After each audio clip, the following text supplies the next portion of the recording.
Okay, welcome everybody to the Campus Nation Game of the Week. Today we feature Mount Union University at Defiance College, and I'm joined today by Mike Reed, my former defensive coordinator. And Mike, how are you today? I'm doing well, thanks, Bill. This is one of those games when we take a look at Mount Union, 22-time Stag Bowl participants. They've won 13 titles. And then we've got a building program with Defiance with Coach Bill Nickel in his second year. Finished up strong, winning 3 out of their last 4 games. Has done a good job recruiting. But you got a hill to climb today, Mike. Yes. I look at Defiance come out here. They're all fired up. The opening game, they look like they're confident. But, in the back of their head, it's a building block, and this is a tough game. But, building forward, it's Yep. They just, it's one of those things that in Division III you get these kind of matchups every now and then. And it's really out of the hands of anybody because of the fact that you don't travel across the country. You don't get in a jet and go to California. So you play local teams, and so that's how the Mount Union Defiance game came to be. And, if we take a look at the teams, we will have Defiance will be dressed in their gold helmets and their purple jerseys, and then Mount Union will be in their familiar purple helmets with purple Raiders on them and their white jerseys. Defiance comes back with quite a few kids, and it's always nice to be able to come back with some players. So, the thing that they've been able to do is start to build around the guys they have coming back. And one of those kids is senior linebacker Thomas Coltrane. Coltrane led the team last year with 88 tackles. They also have coming back freshman kick returner Realist Clark from Lima Senior, and he led the league in kickoff returns with 720 yards. He's also participates as a wide receiver on the team. Now, the freshmen, when we drop down here, some other players that received recognition for all region is junior defensive lineman Richard Pope.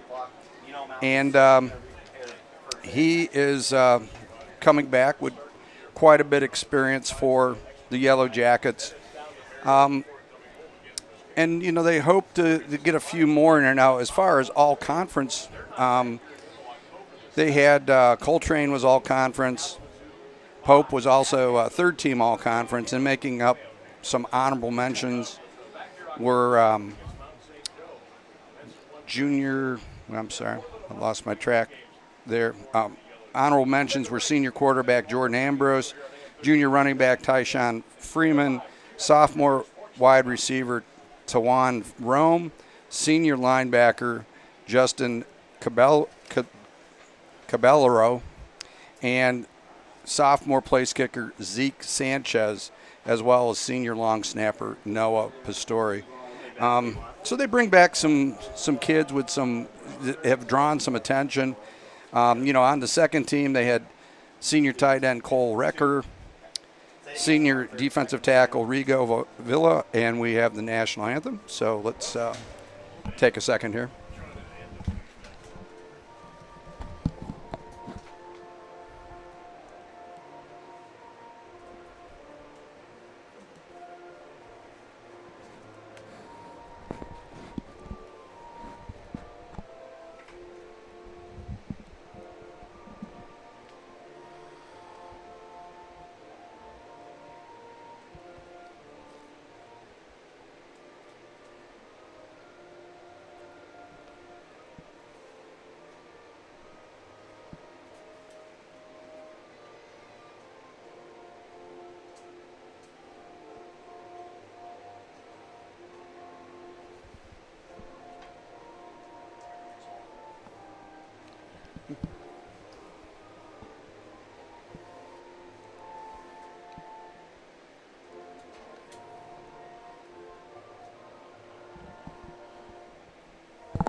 Okay, so we are about ready for the kickoff of this contest between Defiance and Mount Union.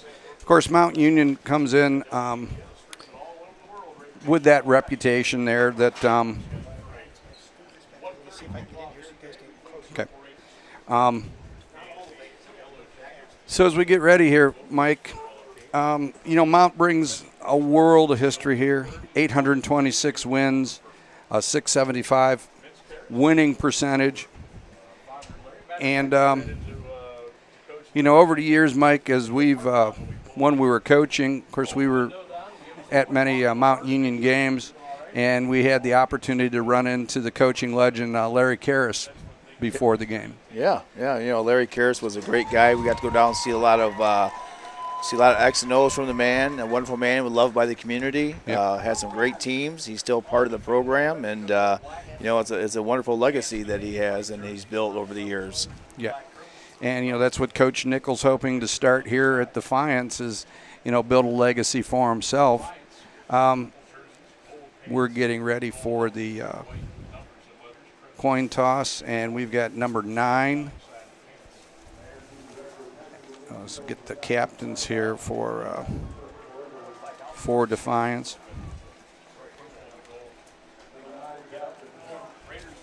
You got number 9, Daniel Boudoir, senior, 5'9", 170 out of Miami, Florida. He is a cornerback.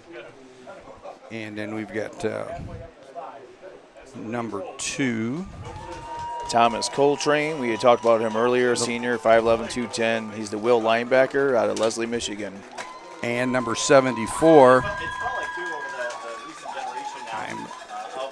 I'm gonna. 74 is the Eric Moultrie, Chicago, Illinois. He is a senior center. So. Okay, and as usual, Mike, we saw this Thursday night at the Hiram game. A lot of the coaches now defer on the coin toss. Of course, we used to do that quite a bit. Yep. If you've got confidence in your defense and you want to make the other team move the ball on you, you go on defense. It looks like their Defiance is on defense. Right. So Mount Union will receive. First game of the year, second-year coach, maybe go out there, get a few hits, get the bugs out, get the nervousness out of them, and go out there and play the game. Yeah, for sure. So let's take a look here from Mount and see their returners. Just a little bit. So we'll see who they put back here in a second. So as we jump into this, Mount Union plays in the always powerful Ohio Athletic Conference, and then Defiance plays in the up-and-coming Heartland Collegiate Athletic Conference. And here come the Yellow Jackets to the sideline. A lot of excitement for this opener, Mike. Oh, yeah.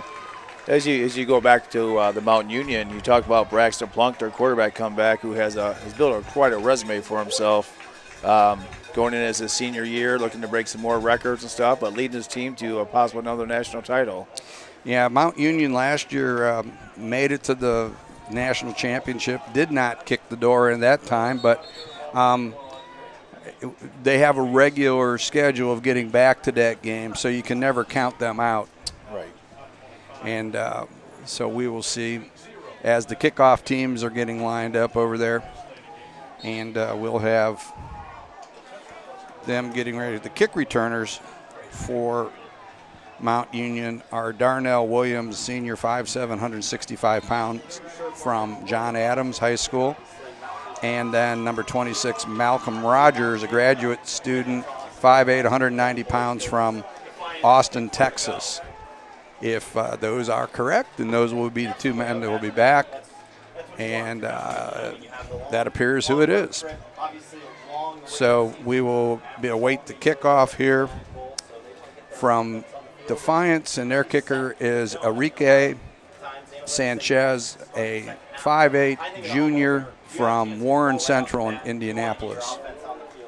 So they're from all over. You would think being Division III, you wouldn't see a lot of kids from all over the country, but Mountain Union has a number of kids from Texas and Florida and that, as does Defiance. So Division III is kind of a national sport now, where it used to be more central. Absolutely. To where you were from. Absolutely. Look at their roster, and they got it all over: Florida, Texas, Maryland, Michigan. They're from all over. So there's the kickoff, and it's caught at the 15-yard line by number 21 for Mount Union, and that's Darnell Williams. And Williams puts Mount, looks like about the 36-yard line they'll be at. And 34 to be exact, so Mount will come out. And then we've got Defiance here. On defense, let's take a look what they've got. Come out with, looks like a 4-man front for Defiance, Mike. Mount Union's 3 receivers to the right, 1 to the left. Plunk is in the shotgun, and he swings it out to DeAndre Parker, the graduate student, 5'9", 185-pound running back from Crystal River, Florida. Yeah, nice play by Defiance there. They ran a little swing route. Nice safe play. Defiance come up, swarmed ball with a 1.5-yard gain. Yes. So, 2nd and 8 for Mount Union, and Defiance played that pretty well, Mike. They did. They got to the ball and reacted well. Okay, we've got 2 receivers to the left, 1 to the right. Plunk looks, gets it out quickly, and it's going to be a little bit short of the first down at about the 42-yard line. So it's going to be 3rd and about 2. And so, the one thing, as any coach would say, one of the keys is to prevent the chunk plays. Correct. And so if you can make a team drive, there's a greater chance of penalties and turnovers. Okay, Mount Union has a heavy set to the left, and they give it to Parker, and Parker breaks out, squirts up through to about the 46-yard line, Defiance, and that's where they'll get a new set of downs. About 12-yard gain from the running back. Nice play right off tackle there.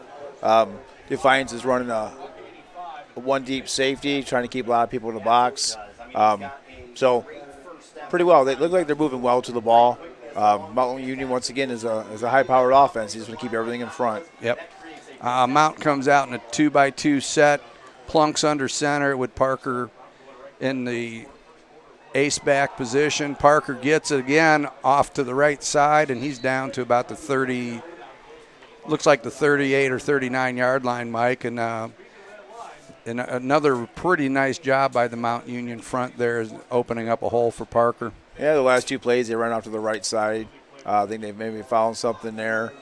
2 big chunk plays, like you said, but once again, Defiance is keep everything in front, swarm into the ball. That's what they need to do right now. Yep. Okay, Mount comes out. Got a wing to the right, 2 receivers to the left. Plunk is in the shotgun with Parker off to his right. Parker moves into a pistol position. And there's a nice run by Parker again, and he gets it up just over the 35-yard line, and it's going to be another first down for Mount Union. Yeah, they look like they just ran a small trap right over the guard there, and nice little play. Moving the ball pretty well, running the ball. And again, for Defiance, it's just the key is just keep on making them snap the ball. The more times they have to snap it, the better chance it's going to be for Mount. Right.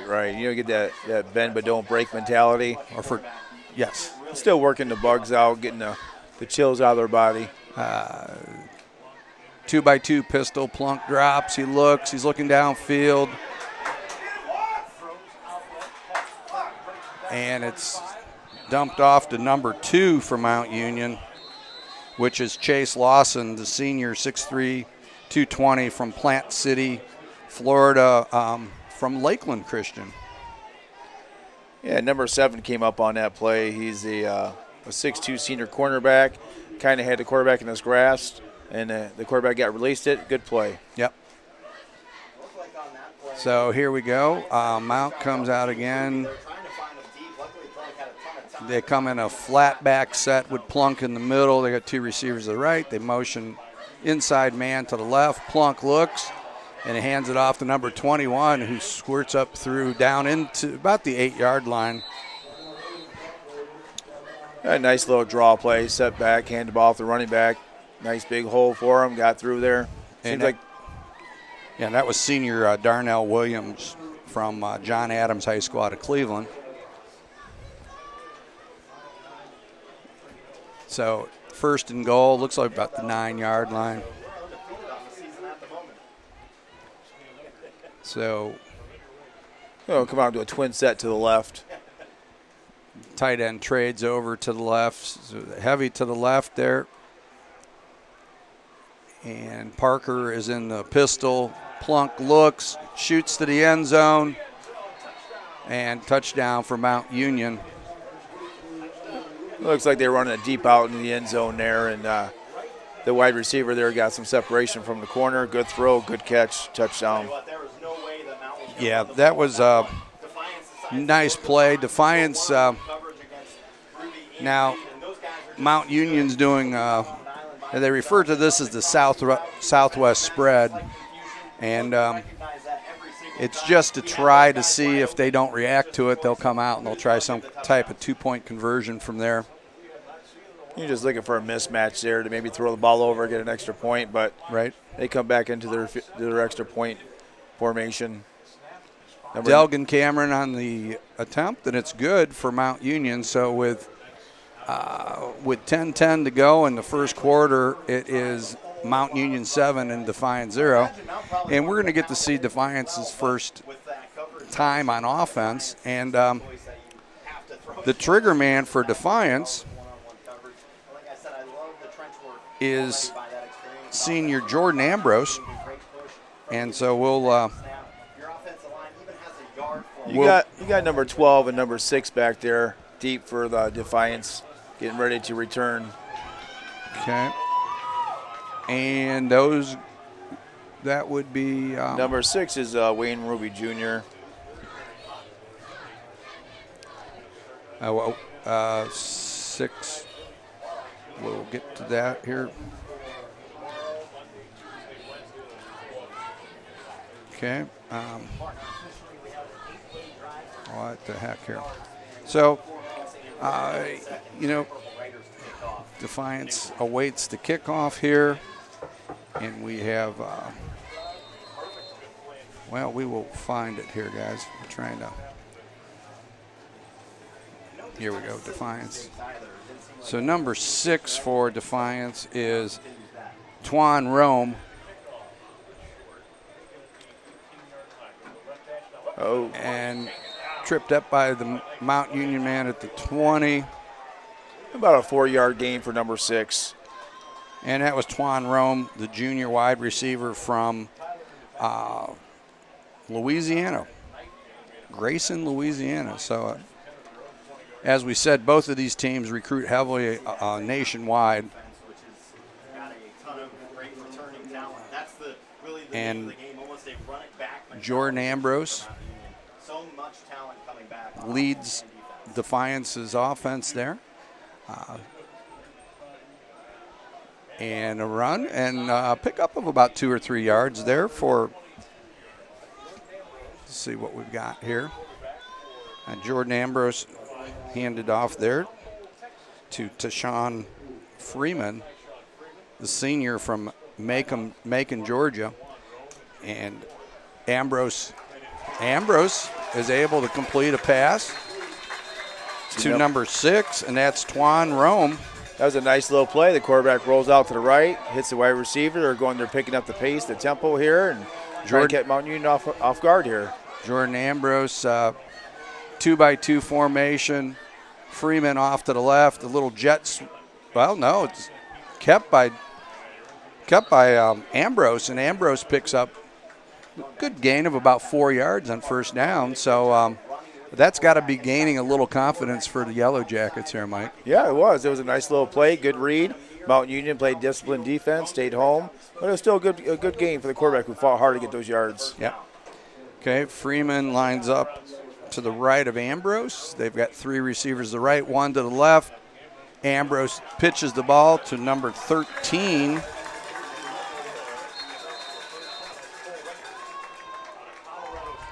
And Cole Rucker. Guess he's the tight end, I guess. Yeah, Cole Rucker. Yeah, Defiance has picked up the pace again. They're going no huddle. And then Good pocket presence by the quarterback. He takes off. He's breaking. First down for Defiance, and he's still down going. to the 30-yard or 31-yard line. Nice play. And that was Jordan Ambrose made something out of nothing there, Mike. He looked downfield. He smartly decided to take off with it instead of try to throw it into a Mount Union secondary. He had a heavy rush. He felt the presence and just took off and went. Nice play by the quarterback. Okay, Ambrose takes it, play action to Freeman, and just overthrows the receiver. He's like number 6, Wayne Ruby.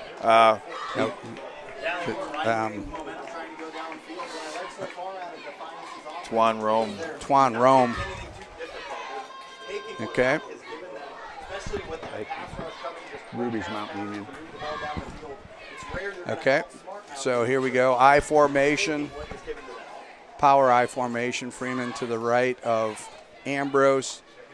And Ambrose, play action and swarmed down by the Purple Raider rush.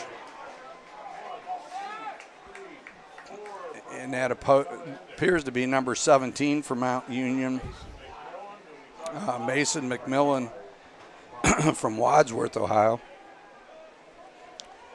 So that's going to make it 3rd and about 16. Looks like they're at about the 38-yard line going in. Yeah. Freeman to the left of Ambrose. They check for the adjusted call. A 2-by-2 formation. And here is Ambrose.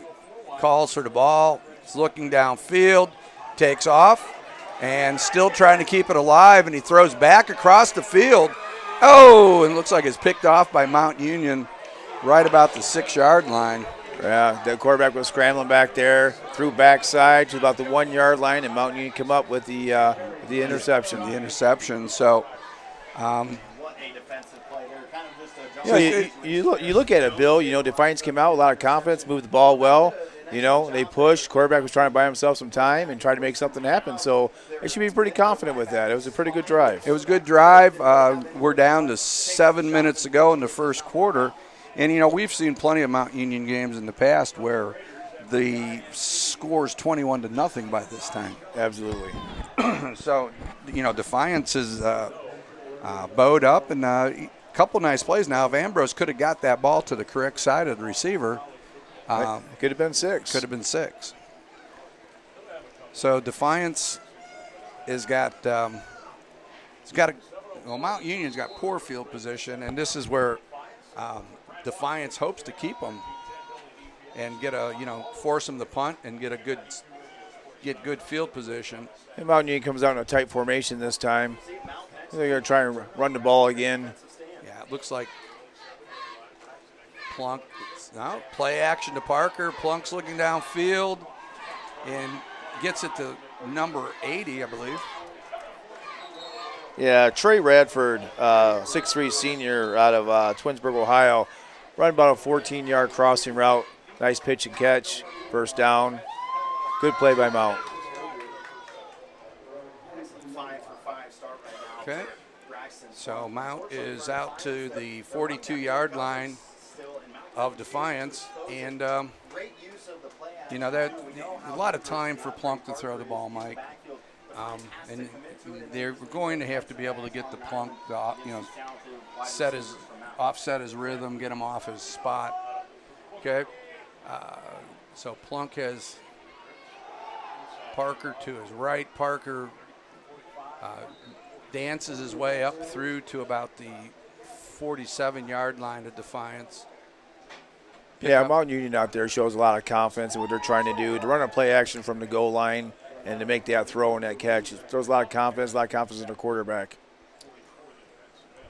And up front for Mount Union, we've got Aiden Kang, Jr., 6'2", 265 from Miramar, Florida. Number 62, Giovanni Kennedy, a guard, sophomore, 6'1", 270 from St. Ed's in Cleveland.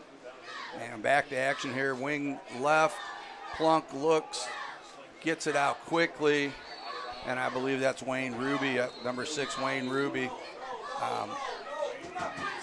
6'1", 190-pound senior out of Pembroke Pines, Florida.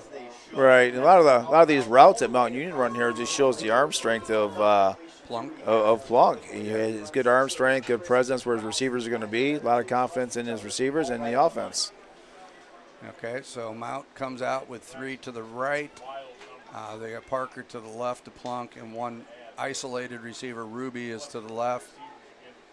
Plunk gets ready, looks over to defense, drops, and hits Ruby with a quick one down to about the 33-yard line, it appears. And, nice pickup of 7 yards right off the bat there for Mount Union. And Defiance is keeping everything in front of them, making good tackles. They're swarming the ball. Once again, they're trying to make Mount Union do as many plays as they possibly can and hope they come up with a turnover here. Right. So 4:31 to go in the first period.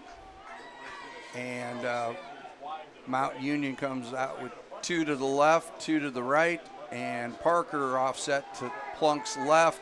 He drops it off to number 80, Trey Radford, the wide receiver out of Twinsburg, Ohio. So once again, he hits what was open. He looked down his field, his progressions, come underneath on like about a 3-yard drag play. Defiance comes up 2 or 3 players, kept it in front. Yeah. So it's another first down for Mount, and they are right at the 28-yard line. Okay, Mount comes out, 1 receiver to the right. They've got 3 to the left. Pistol formation by Parker, and Plunk just gets it out quickly again to, looks like number 11 for Mount Union, Terrell Sanders, the 5'10", 180-pound senior out of Indianapolis Pike High School.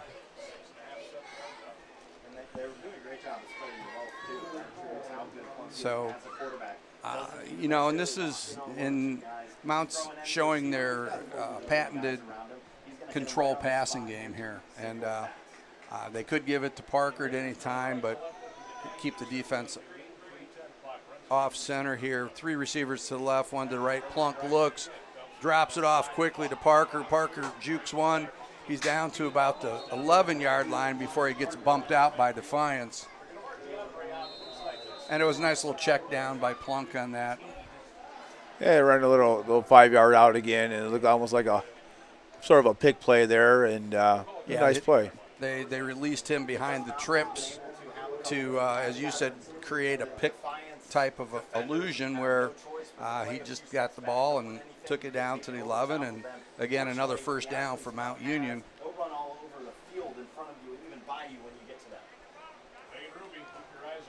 Okay, so Plunk gun and throws it out quickly to Radford, and he loses his wheels. So it'll be second down. Yeah, Mount Union is doing an extension of a run play by running these quick passes to these fast receivers and see if they can make plays. But Defiance once again came up and made a nice play on that. Right. Okay, so Plunk is looking to get the play from the sideline, and okay, so now we've got Ruby to the right. Mount's got single receivers, Radford to the left, and Parker in the pistol. Plunk drops back. He looks to the corner of the end zone, and that was pretty good defense by Defiance on that. Yeah, the corner there, can't really see his number, but played it real well, seen the ball in the air, and made a good play on that. I think it might be Daniel Buwa, the 5'9" senior out of South Plantation, Florida. I think he gummed that up pretty well for him, Mike. Yeah, so we have 3rd and long from the 11-yard line. Okay, it looks like a 2-by-2 set for Mount. They come out in the spread, and they move the receiver over. Yeah. Plunk hits it out quick. And down to about the 6-yard line by number 14. And that is Ray Williams, the 5'8", 170-pound senior out of Eastlake in Holiday, Florida. So Mount's going to keep their offense on the field, looks like here. So you got fourth down, about 6 yards to go. Defiance can come out of this and hold them here. It's going to be a big win. It'd be a moral victory for them, no doubt. 2 receivers to the right, pistol formation, and they give it to Parker, and Parker runs it in, and so Mount Union tacks their second one on here, pushed the score out to 13-0 with 47 seconds to go in the first. And, you know, again, Mike, we talked about it. Defiance has done a pretty good job slowing things down. They've got to respond this time and get that touchdown, because if they don't, if you get down 21-0, it starts to change a coach's philosophy. And that always used to be what we thought, is if we would get up by 21, we knew that they would have to do things they don't want to do. Right, and we said before, Defiance's first drive, they moved the ball pretty well. There was one mishap there, or they could have been 6. Right. So they got to go back here and try to do the same thing, get back on the board, get that confidence going, and go from there. So this is kind of a huge drive here for Defiance. Right. So we've got back deep for Defiance. We got number 12. That's Desmond Garrett. And see who the other one is. Looks like number 6. That's Tawan Rome. Okay. So Tawan Rome and Desmond Garrett back deep. And so, you know, it was hopefully Defiance was able to glean something from their last offensive possession. They've got some ideas of what's open, and hopefully the second drive will produce some fruit for them.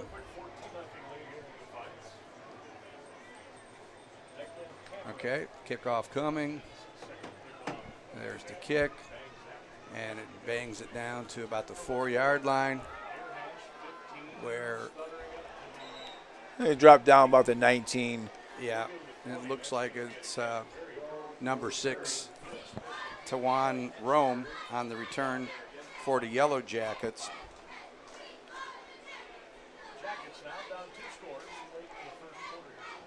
So this is where the offensive line for Defiance is really going to have to dig in there, Mike, to provide the protection. Yeah, you got a defensive line from Mount that has got a lot of experience, a lot of seniors, a lot of juniors on that D-line. Once again, you know, all these games they played in the past, 13, 14 games, you had a lot of experience. Right, right. Okay. And we've got a procedure called there.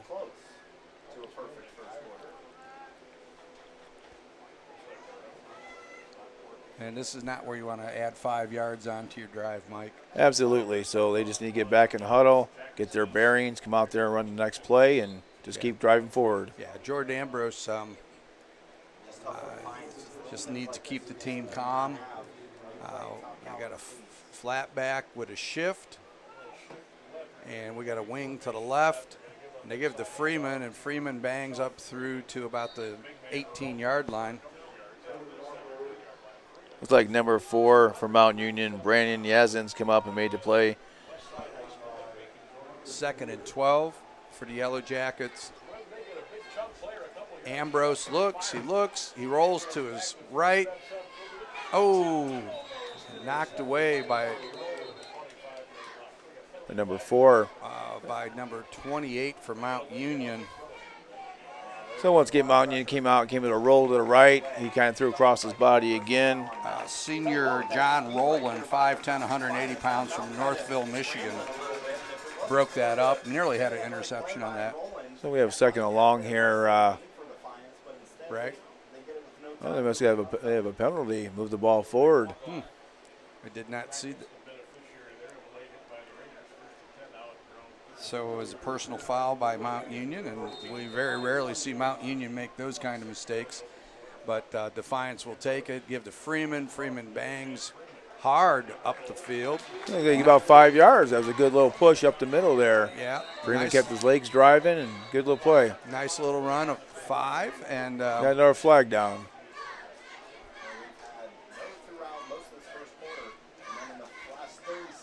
and that might not be I'm wondering if there's a hold on that one, Mike. Yeah, personal foul against Mount Union again. Oh, Face mask. okay. So Defiance picks up 30 yards on their last 2 plays. Yeah. Looks like they're staying in their game plan. They're running the ball, doing what they kind of want to do. So here Yeah. maybe their chance. Yeah. So 2 receivers to the left, 1 to the right. Ambrose gives the ball again to Freeman, and not much this time. Maybe got back to the line of scrimmage on that, Mike. Yeah, it looks like number 9 from Mount Union came up and made a nice little play. Marcus O'Hare, 6-foot senior out of Akron, Ohio, come up a defensive end spot, made a nice little play. Okay, so that the first quarter's in the books here, Mike. It's 14-0 Mount Union. Let me check with Rick here. We can go to an ad. Yeah, that's what I meant. Yeah. Okay, so we're gonna take a momentary break here. I think you have, because he's sending me highlights. Autumn is an excellent time to enjoy the great outdoors. It's also a great time to experience the scenic upper Cuyahoga River in beautiful Geauga County. At Crooked River Adventures, we're open year-round 7 days a week, and we rent kayaks, paddleboards, and canoes. Before or after your voyage, you can enjoy our restaurant with patio and bar, or you can bring your own picnic. Crooked River Adventures are perfect for school outings and for family bonding. For more information, visit crookedriveradventures.com. Okay, we're back. And, looking at action today, we had Thursday night, Heidelberg 68, Hiram 14.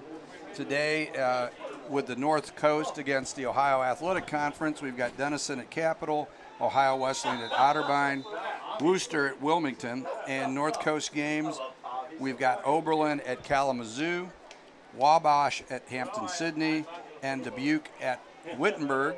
And we'll come back and run down some more of those in a few minutes. Oh, I'm sorry. Okay, there we go. Ambrose looks, guns it. Nice little catch there. A little curl route over the middle, get about 11-yard gain. As you Yeah. get Defiance there, a first down. Looks like that is number 6, Tawan Rome, and Rome's had a busy day today, Mike. Yeah. And they run an extended pitch play there. To number 20. Looks like number 25 for. Yeah, Jacob Diesler from Paulding, Ohio. Oh, and we know Mr. Diesler. So Defiance is still going in their quick formation, and Yeah. A little quick pass out to Rome. Rome picks up about another couple yards. And, I would say this about Ambrose. Ambrose is looking pretty comfortable, Mike. yeah, you're looking at their deficit of 14 points. Look like they still have confidence. They still got a lot of fight going forward. Like I said, we can punch it in here, and it changes the ball game. Yeah. 2 receivers to the right. We've got the running back off to the right, and Ambrose. Oh, he just number 0 for Mount Union. That was Duke Hill, the senior, 5'9", 275-pound defensive nose guard out of Germantown, Tennessee, yeah. Yeah. So they're going to go for it on 4th and Oh, 4th and about 6 here. Yeah. They come out in a spread formation. 3 to the right, 1 to the left. And we've got Ambrose looks, he guns it, and it looks like it's enough for a first down, Mike. Yeah, absolutely. They run a nice little slant play, about 6 yards. Yeah. That was number 25. Yeah, and that's Deisler again. Oh, they got a little ahead of themselves on that one, running this quick offense line jump, come back 5 yards. Jacob Deisler.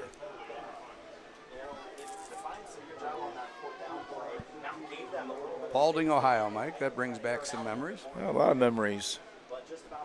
A good friend of ours and former Defiance line coach, Dave Parrish. Hopefully Dave's tuning into this today. Okay, Ambrose getting the call from the sideline.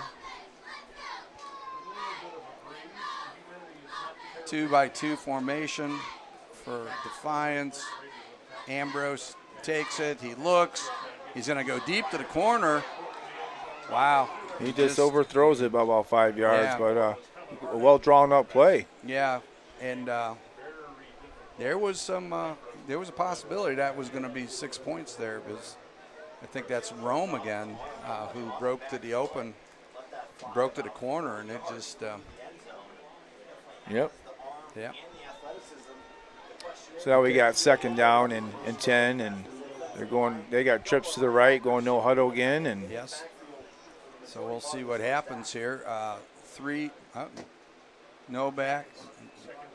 Give it to number 23 on the jet sweep, and he's able to pick up about 3 yards for the Yellow Jackets. yeah, number 28 for Mount Union, John Rowland Sr., the safety come up, made a nice play on that, where he'd had several yards move forward, but nice play by Mount Union. Right.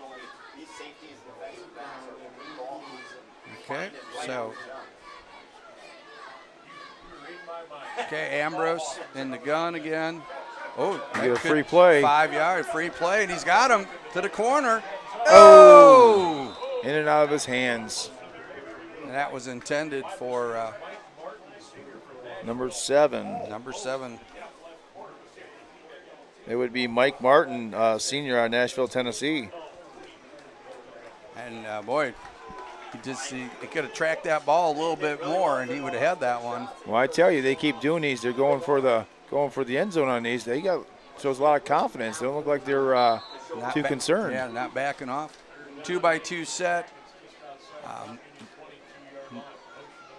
And Rome motions to the left, and Ambrose is swarmed under by a host of Raiders. And that was Duke Hill in there. Yeah, he's at 275 nose guard coming downhill there, and it might have looked like they were trying to run some type of screen, and the lineman released and come downfield. But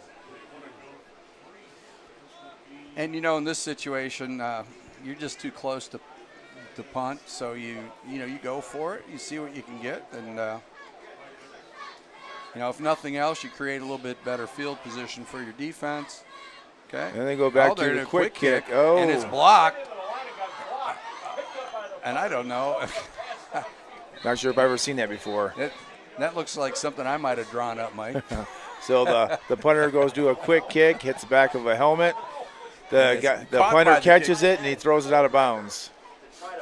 Okay, and the net result of that is that the I guess I would think that'd be an incomplete pass. Correct. A lot of things could happen on that play.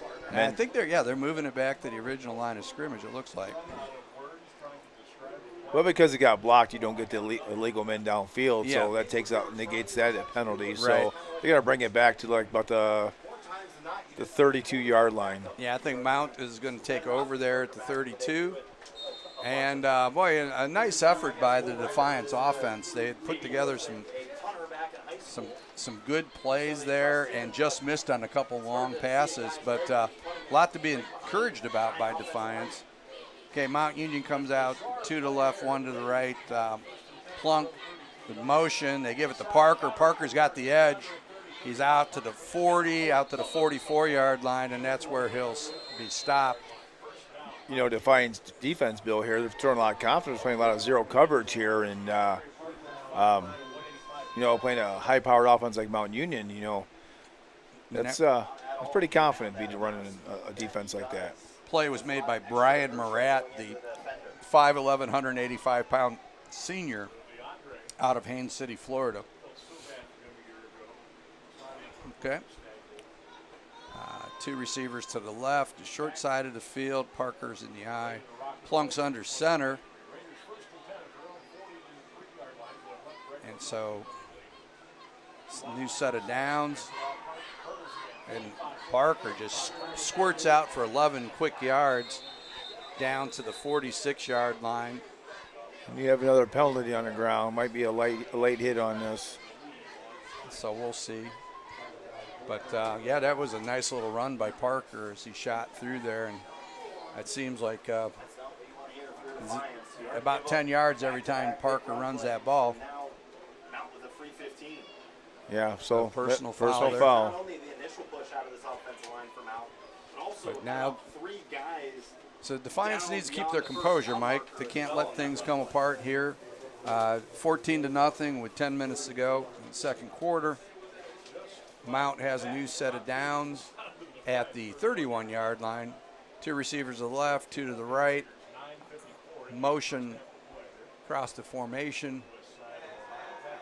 And Plunk looks. He got it out to Lawson and pick up of a few yards there, down to about the 28-yard line. And number one, their bandit linebacker come up. Rossi Moore, a junior out of Lima, comes up, makes the hit. Initial contact, Mount Union player broke free, but the swarm of the defense came up and made a play where it was only 4 yards. Okay, so Defiance needs to stiffen here. Purple Raiders come out with three to the right, one to the left. Parker lines up to the right of Plunk.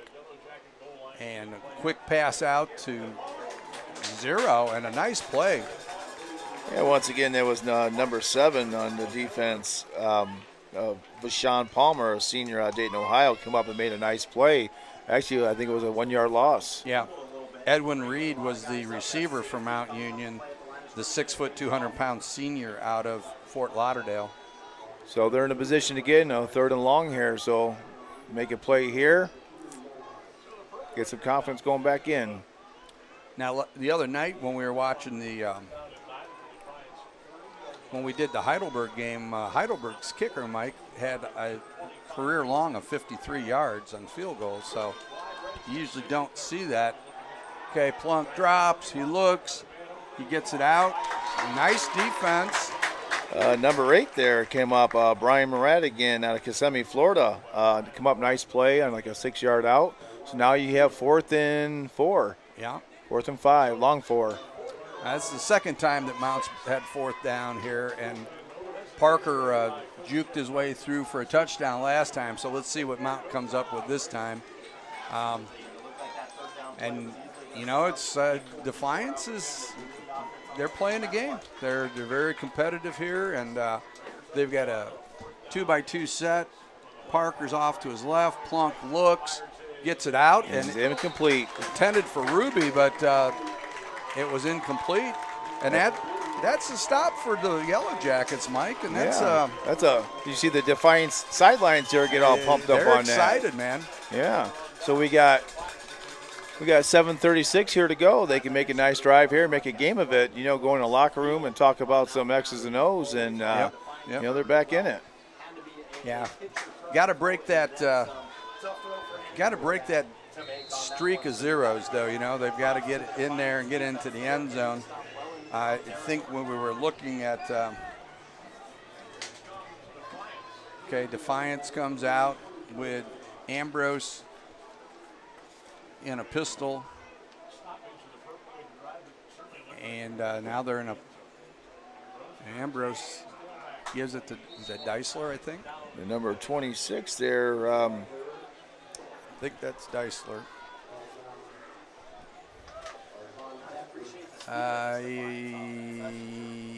Yes. Nope. 25 is Deisler. Ambrose is just swarmed under by the Mount Union defense. Looks like 94. Garrett Kramer made a tackle on that. Nice job there. So we've got 2nd and 10. Now, in the history of the Mount Union Defiance series, it's not been a very good offensive showing for Defiance in those 6 games. Mount Union has won all 6. So to get on the board for Defiance would be a big thing here. Okay, 2-by-2 set. Ambrose drops. He's got pressure. He's taken down by number 7. That's Caleb Brown, a sophomore out of Maryland for Mount Union there. Nice play. So it looks like Defiance is going to punt from their side of the field. And so after a stop by the defense, and this is the problem, Mike, you gotta stop it at some point here because the defense is going to get worn out. Correct. So punt formation for Defiance here. And, okay, so let's see what we've got. Okay, so now we've got a timeout on the field. Okay. You want to run that ad again? I mean, now? 2nd quarter? Because we didn't get it in during the pregame. Autumn is an excellent time to enjoy the great outdoors. It's also a great time to experience the scenic Upper Cuyahoga River in beautiful Geauga County. At Crooked River Adventures, we're open year-round 7 days a week, and we rent kayaks, paddleboards, and canoes. Before or after your voyage, you can enjoy our restaurant with patio and bar, or you can bring your own picnic. Crooked River Adventures are perfect for school outings and for family bonding. For more information, visit Crooked River Adventures. Okay, we're back to the live action here. Punt formation for Defiance from about the 22-yard line. Nice kick. That was a real nice kick. The Mount Union was putting a lot of pressure on them. Almost flipped the field there, and coverage wasn't too bad. That was number 16 for Mount Union on that return, and that's Nick Turner, the 5'8", 160-pound sophomore from Strongsville, Ohio. So the key here, Bill, with 5:45 left is, play some strong defense again and going into halftime and changing the your schemes going in. But Mount Union, their mentality, they want to try and go out and score. Yeah, and that's the thing. You want to put the nail in the coffin when you can, and I don't see Mount changing that philosophy. Okay, we got receivers to the left and the right. Parker is to the left of Plunk. Plunk takes a drop. He looks like he's going deep for Ruby, I would think. Is that Retford? That's a nice play by number 1 from Isaiah Watts out of Detroit, Michigan. Mount Union receiver had a step on him. He came in and batted the ball down. Yeah.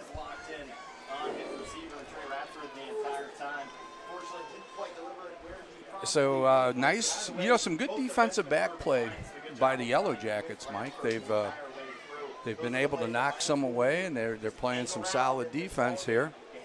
So we've got a pistol formation for Mount, receivers on the right and left side, and it looks like they're going to give it to Parker. Parker's over to 45, out to nearly the 50-yard line, just short of that. Yeah, they're running a zone play, and he's getting outside and getting a nice chunk of yards there. So Mount Union is not panicking. They're just moving the ball. And Defiance needs to set the edge a little bit more on that. Okay, so Mount plays in, and so this is important here. Now it's third and 1, Mike. If any kind of stop would be great momentum changer. And nice run there by Parker. He's up to the 44-yard line of Defiance, and first down for the Purple Raiders. Once again, they reset the downs, and Defiance defense needs to know is to don't bend. Right. Bend but don't break. With 4 minutes left, it would be a very positive thing going to halftime if we can stop them here. Yep. So we've got 4:32 to go until halftime. Pistol formation for Mount Union. And the give is to Parker. Parker's over to 40. Squirts over to the 35-yard line and appears to be a first down for Mount. So first down, Mount Union at the Yellow Jacket 34-yard line. It is certainly the matinee showing of the DeAndre Parker show this afternoon. And it was like number 2, Thomas Coltrane, once again makes the tackle about 8 yards downfield. he's got to be a factor today, Mike, for the players.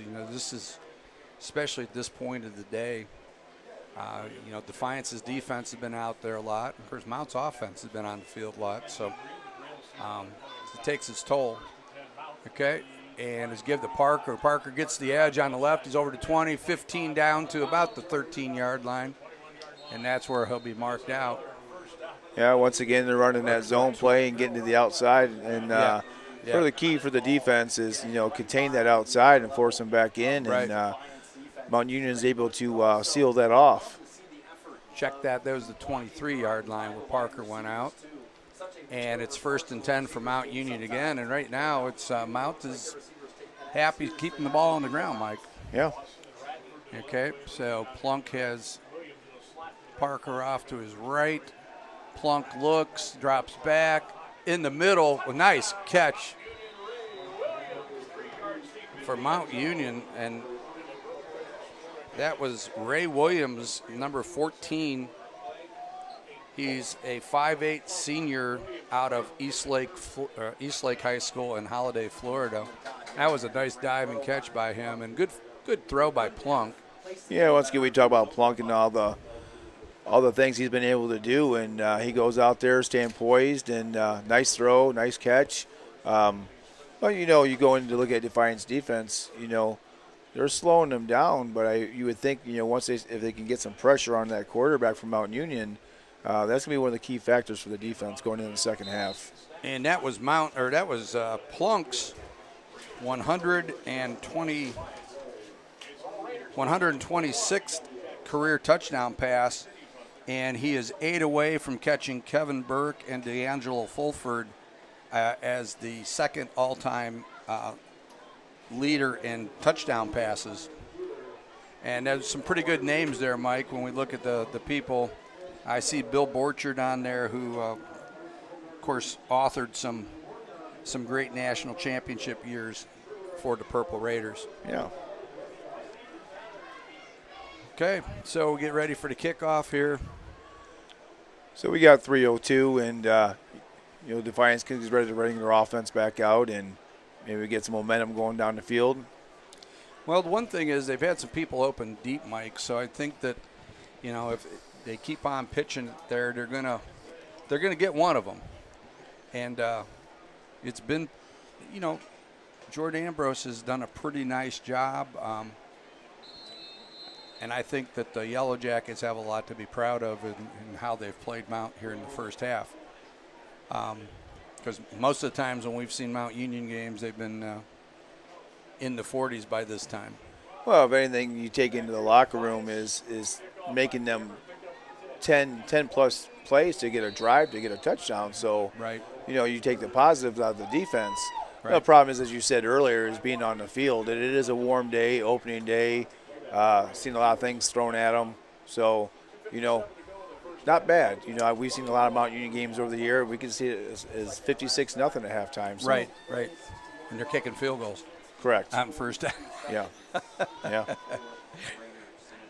So Purple Raiders get ready to take the Yellow Jackets on here with 2:57 to go. And we'll see what the Yellow Jackets can put together. Jordan Ambrose is in the gun. He drops. He looks. He gets it out to number 12. Number 12 for Defiance. Desmond Garrett. Once again, that's the second catch of the game out of Indianapolis. Once again, a nice play, about a 12-yard deep out. The sophomore out of Indianapolis, so they've got him for a few more years, and that was a nice little play. We got a penalty, and we're going to be moving the ball back. All right. Unfortunately, that looks like in the territory of holding, Mike. Yep, and that was a holding. Oh, check that, chop block. Okay, so that kind of nice play there for Defiance, and it takes a little wind out of the sail there. Okay, so that moves them back to the 12-yard line, and now they're looking at having to get out to the 35 for a first down. Okay, there it goes. Ambrose hands it off. And not much there, maybe a yard gain.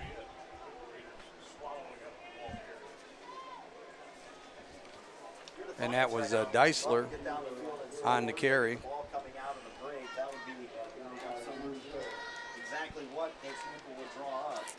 Yeah, I think the mentality here is they're getting themselves some kind of breathing room here. You know, they got second and long here. They don't want to start chucking the ball up each play. 2-by-1 set. Ambrose drops. He gets out. Oh, cannot escape number 1 for Mount Union. And that is Rossi Moore, the junior from Lima Central Catholic in Lima, Ohio. So you're looking at third and long here. Looks like there's going to be a timeout. They're going to talk about what they want to do here. Something real safe so they don't get the ball, give position to Mount Union. But, when we take a look at it, Mike, in talking to Coach Nickel yesterday, he said that their goal is to get better by 2% every practice. And if you getting better by 2% every practice, you're going to hit your goal eventually. And I would say it's been working here for Defiance. Yeah, I would have to agree. I mean, as we had coached years ago and took some programs that didn't have a whole lot of success, but working on the small things and getting everybody to buy into that, as a head coach, you got to stick with that plan. Right. The players start believing that, then you start to see the small successes. And a shout out to one of our former players, Mike Widmer, who was a teammate of Coach Nickel at Urbana. And so, Mike, hope all's well. And I hope you're tuned in to the Defiance game today. 3-by-1 set, motion from right to left. Number 14 is in there. And that is Jelini Warren, a 6-foot, 180-pound senior out of Palmetto, Florida. And once again, they did a safe play. They rolled them out to the right. We make a quick decision, and we're going to punt again here with 1:57 remaining till half. And I hope that Ambrose is all right. Yeah, that's surprising on a third and long play like that if he took a hit somewhere. Yeah, so we will see. I don't know that I see him. Well, I don't know. I'm looking to see if Ambrose is with the trainers. It doesn't appear to be. Well, once again, it was a nice punt. Got a good roll all the way down to the 18-yard line. Wow. So nice job punting by Defiance's Matthew Bolanos, a 6'3", 170-pound junior from California, Long Beach, California, which is a long trip here. Yes, it is. Okay. So let's see. Now, one thing we've seen in the past out of Mount in these situations is they try to create situations during the course of a game to practice that they might not get during the regular season. And so here's an opportunity to run a 2-minute drill with 1:42 to go, and we'll see if Mount tries to move the ball down there quickly. So the ball got moved down to the 9, so there must have been another holding penalty on Mount on the return. Right. So let's see. So Plunk is in the gun. Receivers to both to the right, and Redford. Nice play by number 7 for Defiance. Yeah. Number Vashon Palmer again out of Dayton, Ohio. Come up and made a nice play on a quick throw. Trey Radford with a 5-yard gain. Okay, Plunk gives a hand signal. They've got 2 receivers to each side. Parker in the backfield. Plunk drops, steps up, gets it out to Parker. Parker slides out of bounds at about maybe the 20-yard line. And, yeah, it looks like it's a first down for Mount Union. So the first time today, number 44, Dominic Harris for Defiance out of Detroit, Michigan from defensive end came up and put some pressure on Plunk and forced him to throw sooner than he wanted. Yeah. Okay, so Mount comes out 2 by 2 again. Plunk in the gun. Parker off to his left. Takes a short drop, looks, guns it out to the flats. And I believe that's probably Ruby on the. Yeah, and Daniel Boudoir once again comes up on a nice play, catch, and force him out of bounds. That's about a 3-yard gain for Ruby. And so the mentality here for Mount Union, they're not trying to push the ball big chunks here. They're just hitting short plays, getting out of bounds. So, and 1:05 to go, so they have plenty of time to get into scoring position. Okay, so 2 receivers to the left, 2 to the right. Plunk in the gun. Parker to the right. Plunk drops. He looks, gets it to Parker at about the 20. They're going to mark him at the 27. So it's going to make 3rd and 3. But Mount's going to have to go quickly because the clock is running with 56 seconds to go. They call a timeout. Number 2, Coltrane for Defiance come out, made the play on that middle linebacker spot. Okay. So it's a timeout by Mount, and a well-placed timeout, Mike, with 56 seconds to go, and 3rd and about 4, and it'd be interesting to see if they come up short, what they'll do here. I imagine they'll punt, but I'm just amazed with Defiance's defense, their tenacity being down 21. They're still coming up and making hits, and you don't see them miss too many tackles in what I've seen in the first half here. So, which is it's a really nice defense. Well, I've been impressed by the Yellow Jackets. They've brought everything. Coach Nickel had them well prepared, and they are definitely fighting the Purple Raiders as tough as we've seen them get played by most people. Okay, 2 by 2 set. Plunk in the gun. He drops. He looks. Rolls out to his right. Still rolling. Yeah, we get a penalty. We get a holding call once again. Defiance is putting a little pressure and cause a holding penalty here. So a big win for Defiance's defense. Yes, indeed. Holding. And now, I don't know if you just decline that and make Mount Union punt there, Mike, because you never want to give Mount Union an extra play. You're absolutely right. So here comes the punt team now. Just wonder what Coach Nichols is going to do with 49 seconds. I know what we would do, Mike. We would be going after the football right now. Yeah. And I think that probably will be what we'll see. Yeah. Although the one thing is, to consider, I guess, is your field position might not be too bad off this kick. And maybe with 49 seconds to go, you maybe have 40 seconds, you might put yourself in position to get a score in. Yeah, looks like they're going to have number 9, Boudoir from Defiance deep. Be anxious to see if they're going to try and go block the kick or if they're going to set up the return. Right. But we don't know. We haven't seen Mount Union punt yet neither, so. Yes, that's true. But I've been impressed with the punter for Defiance. He's had 2 kicks well over 50 yards. A lot of pressure on him, too. Yeah, so. Nice job by the Defiance special teams there.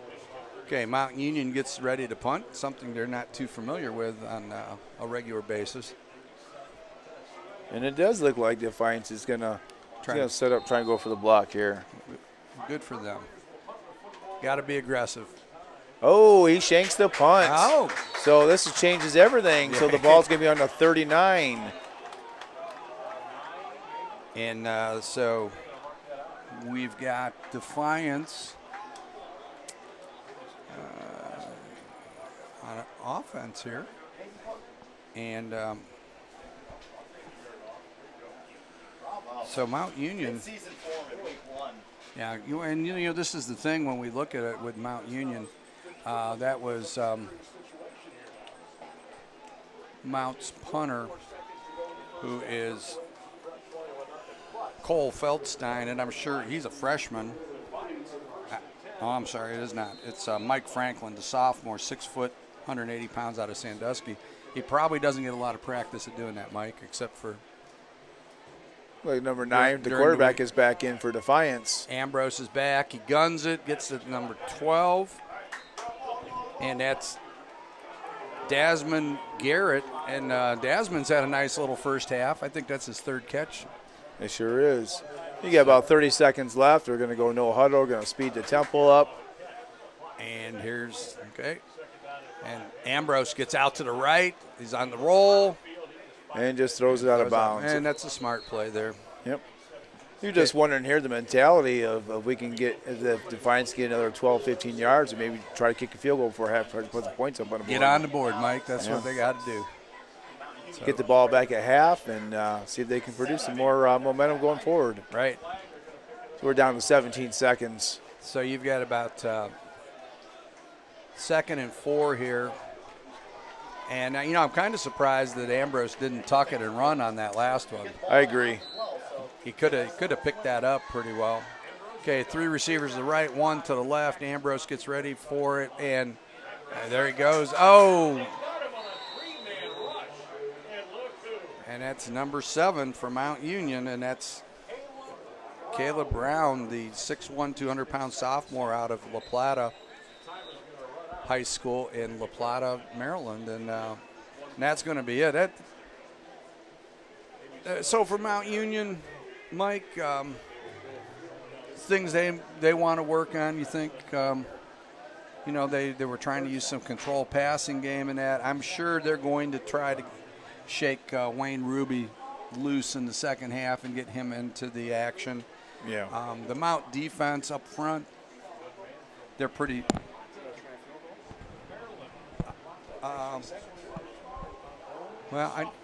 Maybe. I think the longest. I think the longest field goal is 29 yards. Yeah, I agree. And maybe they call Cade York and have him come in and try it. Now they bring number 9 back in, so they're going to do some type of Hail Mary here. So Mount Union moves back into prevent defense. The 3 safeties in the end zone. Once again, you're going to have a 3-man rush here. Yeah, Jordan Ambrose is back, and then we've got Tyshawn Freeman in the backfield. So it's going to be the old Hail Mary, and the Raiders, of course, they only rushed 3 the last time. They got a sack. Jordan Ambrose. So we will see what happens here as far as where they're going to go with this. Will they try to run maybe a hook and ladder or some type of California lateral play? We'll see what happens here. 3 seconds left to go in the first half. So, here we go. This Ambrose drops. He looks, pressured. Got him again. Oh. And he was pressured by number 5 for Mount Union. And that was Von Factor, the 6', 235-pound junior from Gainesville, Florida. Yeah, a little bit towards a scuffle there at the end, and coaches come out and grab their players. And well, the last thing you want to see is players getting thrown out of the game. So, and I was going to say with time is out here, so ran after a Mount Union defensive lineman. Mike, that second quarter we saw a lot more pressure by Mount Union, and a lot of times they were in a three-man front when they were bringing that pressure. Yeah, yep. So that's going to be an adjustment for Coach Nickel at halftime, as he's going to have to address how they're going to stop that three-man rush. Maybe they bring a running back or tight end to chip those defensive ends coming down like that, but Right. the quarterback's not even getting to his 5-step drop, and he's getting pressure in his face. Yeah. Coach Nichols So, right now is thinking his team should get another play, possibly. 21 nothing at halftime, and so we're going to probably pay a bill here, I would think, in a second, and get to our Crooked River livery commercial. Autumn is an excellent time to enjoy the great outdoors. It's also a great time to experience the scenic Upper Cuyahoga River in beautiful Geauga County. At Crooked River Adventures, we're open year-round 7 days a week, and we rent kayaks, paddleboards, and canoes. Before or after your voyage, you can enjoy our restaurant with patio and bar, or you can bring your own picnic. Crooked River Adventures are perfect for school outings and for family bonding. For more information, visit crookedriveradventures.com.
Some of this action here.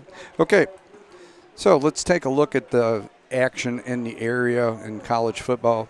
Thursday night we had Heidelberg over Hiram 68-14. Today going on in the North Coast versus OAC matchups, we've got Denison at Capital, Ohio Wesleyan at Otterbein, and Worcester at Wilmington. North Coast Conference teams in action: Oberlin at Kalamazoo, Wabash at Hampton-Sydney, and Dubuque at Wittenberg. North Coast action against the Heartland, we've got DePaul versus Rose-Hulman Institute and Kenyon at Bluffton. And then OAC games, we have Ohio Northern at Alma, St. John Fisher at Marietta, Ferrum at Muskingum, and the big game in the area is number 11, Wisconsin Whitewater, at number 19, John Carroll. So that's going to be a huge game for both of them, with the winner coming out with a definite quality win. In the Heartland Athletic Conference versus the OAC, we've got number 2, Mount Union, of course, against Defiance, with a halftime score of 21-0. Mount St. Joseph is at Baldwin Wallace. In Heartland Conference games, Trine at Anderson, Olivet at Franklin, North Park at Manchester, Hanover at Center, and, of course, Michigan is playing East Carolina, and that game is in progress. And then at 3:30, Ohio State is playing Indiana. So that gives you a little bit of a rundown on local action. We will get some stats here, and we will run down the stats for the first half. Watching the game, Defiance has had a pretty good run of it. Most people say 21-0. How is that good? But given the situation with Mount Union being the juggernaut they are, that has been a respectable first half for the Yellow Jackets. Mount Union is Mount Union, and they're doing what they do. The quarterback for Mount Union, of course, we talked about him, Braxton Plunk, is in a situation where he is challenging some long-time held records here for Mount Union. And so we'll see how that goes. Of course, Wayne Ruby last year was 1 touchdown short of setting the NCAA single-season mark for touchdowns.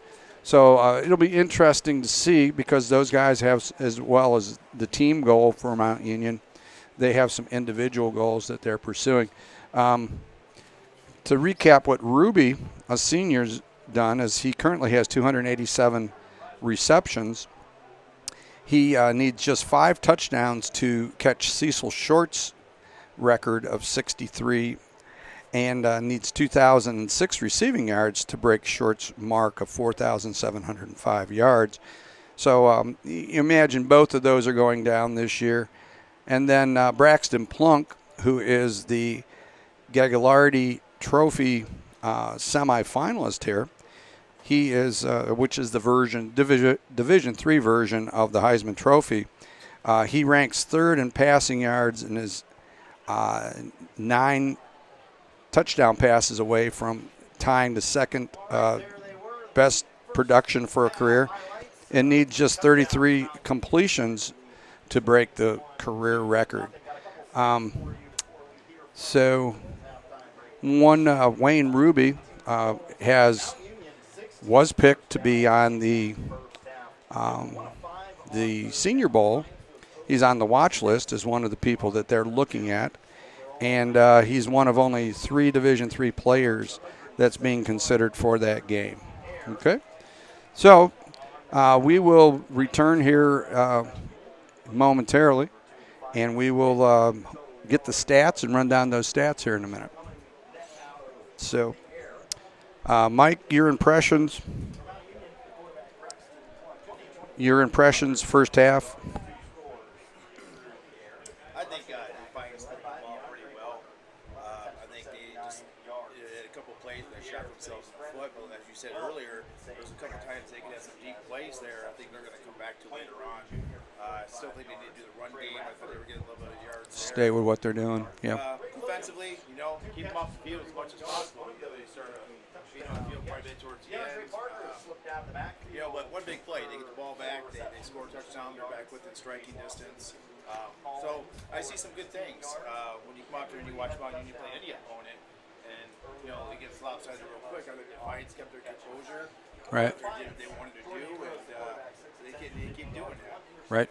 I would agree with you. I believe that Defiance is probably obviously disappointed by the score, but they've got to be happy by the way their secondary's played. And they've been a few passes away on some deep passes offensively where they could have got a score on the board. So, those are things I'm sure Coach Nickel will build on at halftime. Right. You look at Mount Union, they run a lot of short, quick passes, the outs, the slants, the extended version of the outside runs with the quick screens. Defiance, for the most part, keep everything in front. But they're staying within what they want to do, their game plan. I think they tweak things here and there. As towards the end of the second half, they start getting a little pressure on Plunk, and it showed. But it pressure, it made them uncomfortable, made some pretty earned throws. Right. So we will we'll get Rick in here in a minute, and we've got an interview with Coach Nickel that we did earlier in the week, and we'll get him to play that, and then we'll have some stats, and we'll be ready for the second half here, as we've got about 12 minutes to go before the third period begins. Rick, are we going to hit that interview? Okay. Okay, so we will be back in a little bit.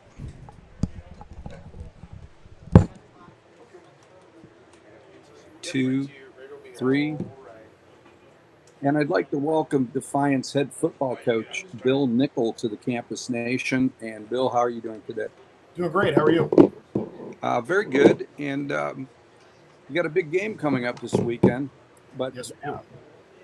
before we dive into that, I wanted to talk to you a little bit about this being your second year. How has this camp compared to your first camp? To be honest with you, it's night and day. When we first took over, I got hired in the late summer leading into camp last year. And it was a complete overhaul just in how we do everything. From all of our processes were different. So it didn't matter if we had fifth-year seniors or not. Everybody was pretty much a freshman in that regard. So we got past all that huge learning curve. And, this year we were able to hit the ground running. Very good.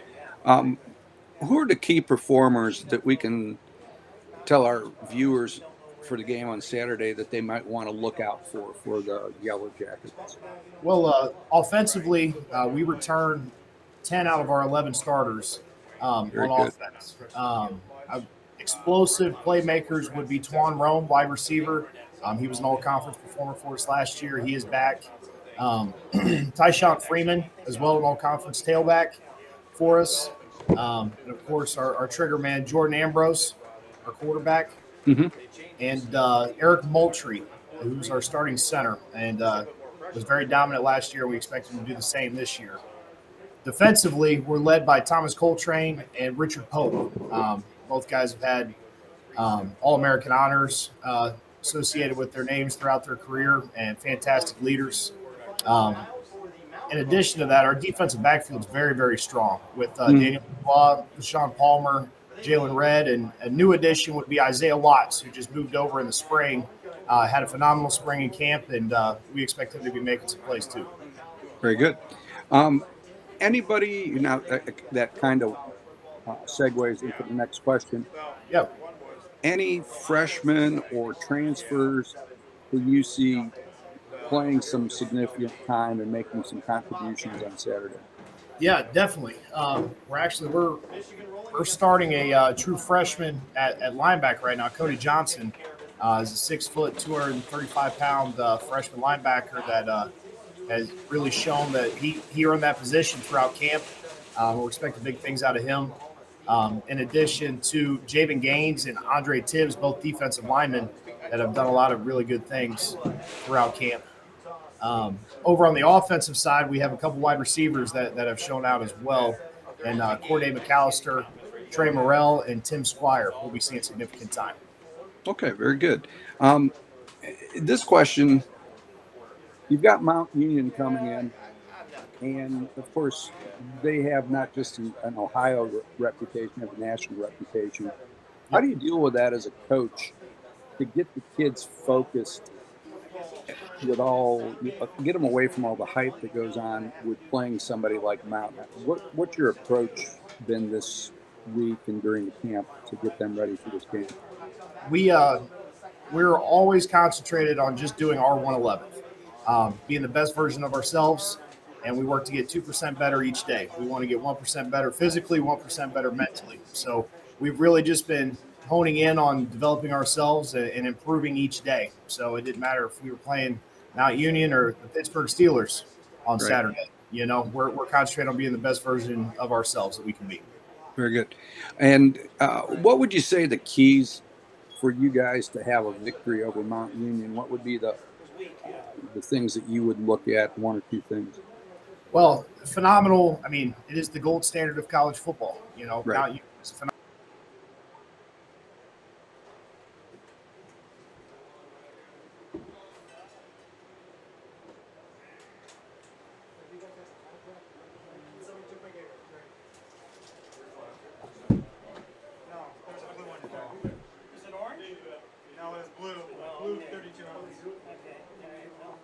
Nothing over here like that.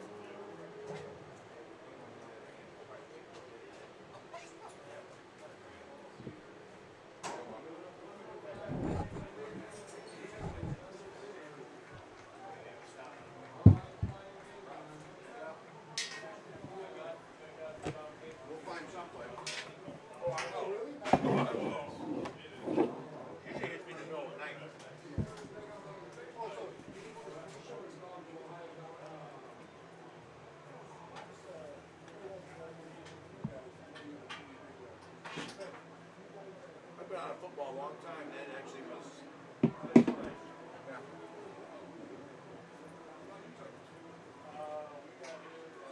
didn't cuss. They didn't cuss. They didn't say, hey, blow the whistle, blow the whistle, blow the whistle. You did a good job there. But he didn't drop a D's nuts on anybody.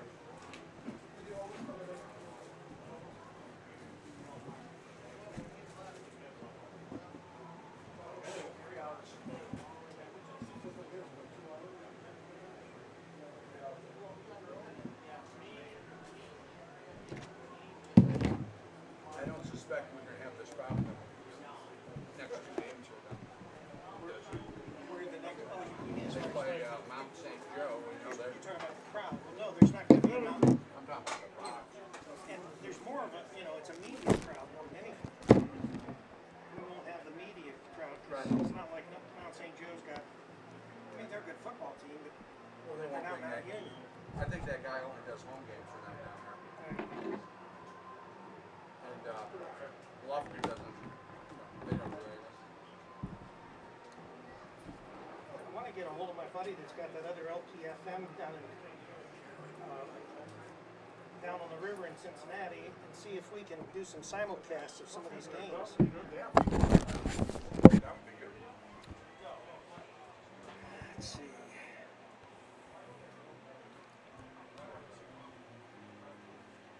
know, some of those LPs that we dealt with before in the past, so they didn't seem to want to do it.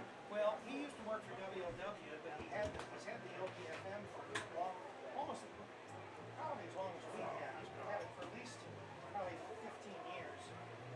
I remember going over there with it. Remember Wally? Yeah. He was an engineer for WLW. He used to run a lot of the shows.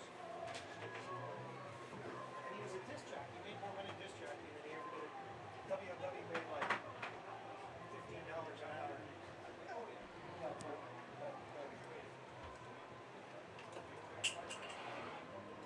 Probably more than Dave made though. No, they made 40 an hour. But that's not much for a talent on WLW, right? Not a long lasting. No, he didn't give me any of that 40 an hour when we went down and saw the show. That was the only interesting shows he had when we were down there. He never gave us much time. He'd have us come in there and sit for 3 No, hours. we were there for, most of the 5 hours that he did a show overnight. Probably got, they had so many commercials running on his show. Yeah, they did. I mean, it was absolutely packed with commercials. So what's that say? They must. Well, what do you had like 12 minutes in between commercials. Yeah. They're. But it's WLW. What do you expect? Oh, amazing.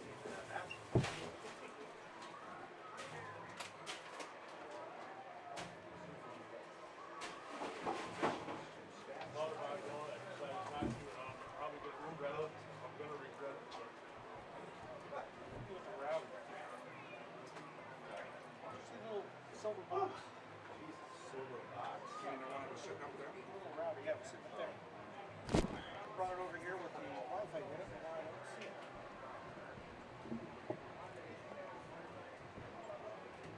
Did you stick it in one of your? Let me look. What is this down underneath there? Is that it? That's it. Thank you. Not as old as Bill. You forgot. I'm younger than you is. I'm just better looking. Younger and better looking. Hang in there. Although, Are you Bill 70? students like it. Are you 70? Yes, I'm 70. When's your next game? Next weekend? Where at? Is that at? Another far piece from me. East of Sandusky. I'll just run spots. Towards Cleveland. Kickoff. North Ramus. Been there many times. Been there. I've been, Bill get him out It's near Ramus. Now, I would imagine their press box is going to be. Where did you come from? Oh, really? People grabbing forks and stuff out of it. Yeah. How long did it take you? What was your? 2.5 hours. This was the short trip. It took me 3.5 to go to Hiram. Yeah, Hiram was quite the drive. This is about an hour drive from my house. He drove from Cleveland to my house, picked up the boys. I don't even seen the boys. Unfortunately, and of course Bill won't agree with me because he's living there now, but I'm not really high on Toledo or Cleveland. I agree. I feel about Cincinnati the way you I feel. call them the armpits and all. You feel about I Cincinnati? call Cincinnati the city nobody cares about. I don't know. They've got world-class restaurants, that's for sure. So it's Cleveland. I mean, what do you think you guys are the only ones that have? What? Yeah, no, look out for you. No, so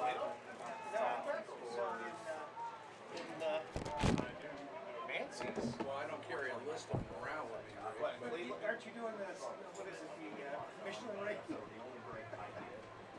Don't you have the Michelin I rating? should do that. Yeah. Okay, what about When I had my offices up there, I was in the entertainment district. I was right next to the Ohio Theater, right downtown. You ready to kick off here? Yeah. Okay. So, welcome back. We will have Defiance receiving here for the second half. And we will soon see what the adjustments are, Mike. Couldn't have timed it any better. Okay, so Mount. Both teams are out. Beautiful day for football. A little bit warm, but not quite as nice as it was last night. But or the first night that we did. Oh, I went to a game last night too.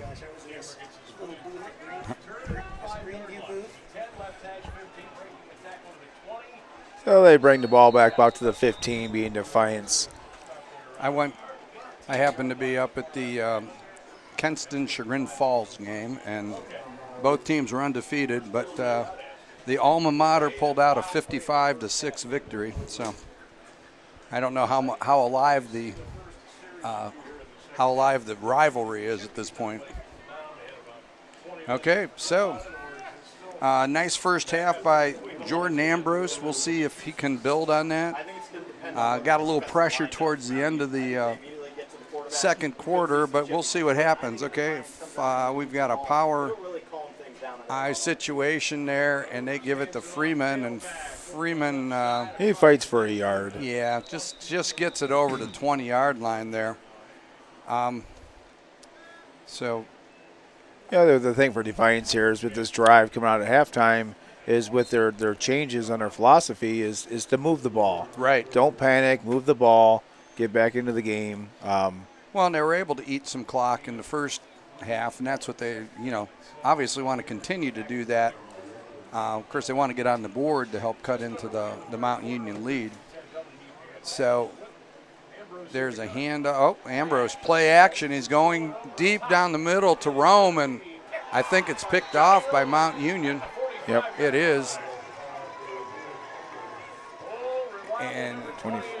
And it's number 28 for Mount Union.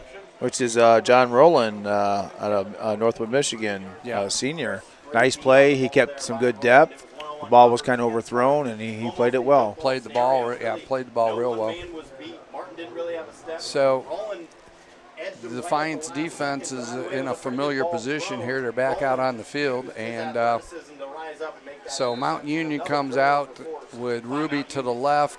They've got 3 to the right. They're isolating Ruby here, and then they're in a pistol formation. You give the ball to Parker. Parker slashes over to 50, almost down to the 40-yard line. I believe he's down to the 41 of Defiance, and it's been the DeAndre Parker show today, Mike. Yeah, the offensive line's doing a nice job. We'll open up some holes for him to move, and the second level for Defiance is coming up, but that time they ran some type of trap and pulling guards and got to the second level and gave the running back some nice yards there. For sure. Okay, we've got 3 to the left, 1 to the right. Plunk in the shotgun. He drops. He looks, and I just run out of everything in there, and and Ruby lost his feet over on the sideline there and had to get up, and that's why Plunk had to extend the play so long. Yeah, so number 44 for Defiance, defensive end. He's a sophomore at Detroit, Michigan. Did a nice job forcing Plunk to the outside and throwing an errant throw. Right. And so we've got that was Daniel Boudoir on the coverage there, and he stayed with it even after Ruby had fallen. He stayed with him. So, okay, so we've got 2 to the left, 1 to the right, and the give is to Parker. Parker, not this time, not very much, is he probably creases the 40-yard line, maybe down to the 39, but not much more. So that's going to make it 3rd down. It'll be about 3rd down and almost 7. Yeah. So nice play by the defense. They clogged up the hole up to the middle there. And right. So once again, Defiance is still playing that press zero coverage up there. And, they're playing it well. Yeah, they're playing it well. They are. So here we go, 3rd and 7. 3 to the left, 1 to the right. Plunk and shotgun and he drops, he looks, and he gets a little short completion there to Ruby, and Ruby shows some of his magic as he dances over the 30-yard line down to the 29. Yeah, once again, they run a little dig route across the field about 4 yards, and Ruby makes somebody miss and gets about 9-10 yards out of it. And I think with the defense that Defiance is playing, Mike, that's what you want to do is get those those underneath dig routes and just get the ball in people's hands and let them run with it. Absolutely. Get the ball to your playmakers. 2 to the right, 2 to the left. Ball's given off to number 21, and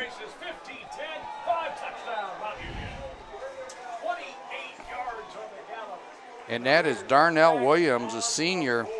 And Darnell Williams had a couple hands on him, but he ripped through those hands and squirted up the sideline for a 28-yard touchdown run. Yeah, once again, they get the outside, they get it sealed, man coverage backs to the ball, and nice run.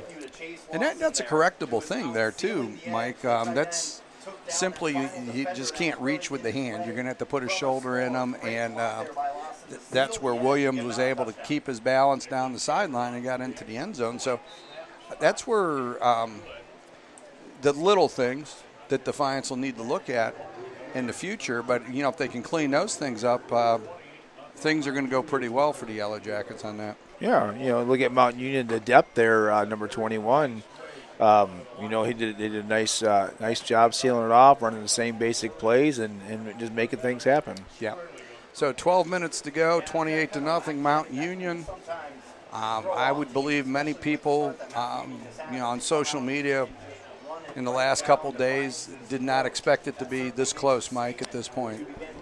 Yeah, you look at the scores, one thing, but you're looking how hard Defiance is playing on both sides of the ball. You look at, on paper they're overmatched, but once again, you talk about a second-year coach coming in here and trying to change the philosophy and the mentality of these players, and looks like for the most part they're sticking to it. And I think the thing for Defiance is their goal is, hey, we want to win our league. And so this is going to take, some very big steps towards enabling them to be able to compete in the Heartland Conference. Okay, so here comes the kickoff for the Purple Raiders. The ball is down to about the 2-yard line. And we will get a number here. And I think that is Tawan Rome again. Let's see. Yes, I believe it's Tawan Rome. So Rome's been a busy gentleman today between some pass receptions and kickoff returns. Okay. You look at the special teams for Mount Union, pretty solid other than that the mishap of the punt earlier, but their special teams are staying in their lanes, making plays, and all three phases seem to be on all cylinders for them right now. Yeah, and I think we talked about that, that's just one of those things where there's not a lot of live reps for Mount Union for their punt team. So right. Okay, still 3-man front there. Okay, handoff, and not much going there. Matter of fact, it looks like it, well, they gave him the line of scrimmage. That was a little generous. Yeah, Marcus Jackson for Mountain Union came up and made a tackle from the will linebacker spot. Good play. About a gain of about 1 yard. Yeah, that was Jelini Warren, the backup quarterback, in there as a running back. Okay. And Ambrose is getting instructions from Coach Nickel there. Okay, he's ready now. There's the snap. He rolls to his right. He looks. And just being pressured pretty hard by the Raiders. Yeah, once again, the Mountain Union defense is staying home, and they see the quarterback rolling, and they step up, put the pressure on the quarterback for Defiance, and right. He's throwing sooner than he wants to. Von Factor was one of the culprits of creating that pressure, as was Ian Sexton, the senior from Dover, Ohio.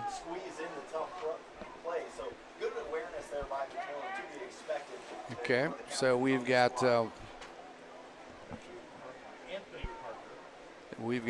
empty formation here, 3 to the right, 2 to the left, and looks Ambrose gets out. He's able to dump it off to number 8. Yeah, Jalen Warren, a 5'11", 185 junior wide receiver out of Florida, makes a nice play, gets upfield, gets a first down. And he's able to get it up to the 40, looks like the 46-yard line. So nice job by Ambrose creating 3 receivers to the right. And there's, Ambrose, a little RPO there. Quarterback kind of let his receiver a little too much there. And I think that was Deisler, I believe, the running back. The backup running back. Yeah, Jacob Deisler. Ambrose ran towards the line of scrimmage, pulled up, and Deisler had got down about 5 yards down the field, and he just couldn't connect on it. But that might have been a nice little play had it worked. Yeah, it looks like when he's staying in the pocket here, he's getting a little more room and a little breathing room to make some plays. Right. 2nd and 10. Ambrose looks. He's throwing it down the middle, right down the middle, and it's caught. And that is a touchdown for the Defiance Yellow Jackets. And is number 80, Corday McAllister, a freshman out of Detroit, Michigan. Good concentration, good catch, and he ran right between the 2 defenders, Mike. Yes, he did. Good throw. Once again, the quarterback stayed in the pocket, had time, and made a good throw. And the receiver stayed with it. A lot of times the receiver will, when they get in that situation, they let up, and he ran right through the safeties and was able to catch the ball and take it in for 6. So we've got 28-6 with 10 minutes to go in the 3rd period. And, boy, that's got to be a lift for the Yellow Jackets. Okay, kick coming here, and there's the snap, the kick, and whoa, that was I was going to say, things broke down real fast for the kicker there. Yep. Well, hey, they put 6 on the board. Looks like there's a penalty there. Let's see, if it's against Mount, they'll get another chance at this. It looks like it is. So it looks like they're going to put their offense on the field, looks like here. Yeah, because I think it'll be moved to, the 1.5 yard line. Yeah. So, yeah, why not, Mike? You know what I'm saying? Now, we'll see.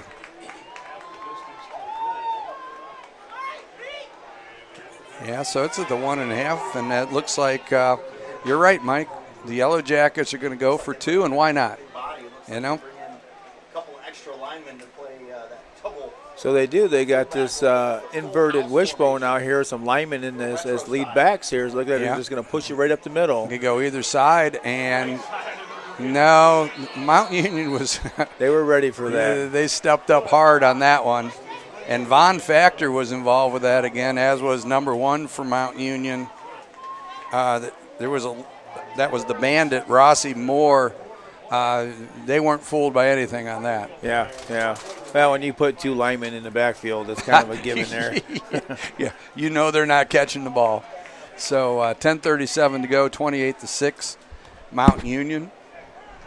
But the defense comes back on the field quicker than they wanted to. But with that being said, that the confidence, the offense will score, try and get the ball back, and make some more things happen. Well, and it's got to create some energy for the defense, even though they've been out there a long time.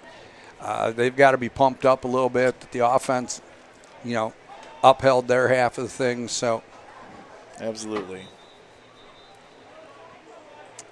okay. So kickoff waiting here. Kick returners Darnell Williams, who scored that last touchdown for Mount, and Malcolm Rogers, number 26, are back deep for Mount Union. 79 yards, all in the time span of And for Defiance, really that big pass play. Ezekiel Sanchez will be kicking off for the Yellow Jackets. No, that's not Ezekiel. That's number 10. And I don't have a number on number 10 here. Big touchdown play. Okay, or a name, I should say. We have to excuse us for a second on that. Okay, ball goes to Williams. Williams over 25, 30. Oh, he may be gone. He's over to 50, to the 40, 20, 10, 5, touchdown, Mount Union. And that was number 21, Darnell Williams, again out of Cleveland, Ohio. 5'7" senior. He breaks it to the left, cuts it back across the green. Nice game for him today. Yes, it was. Yeah, And it gets negated by a flag, probably holding.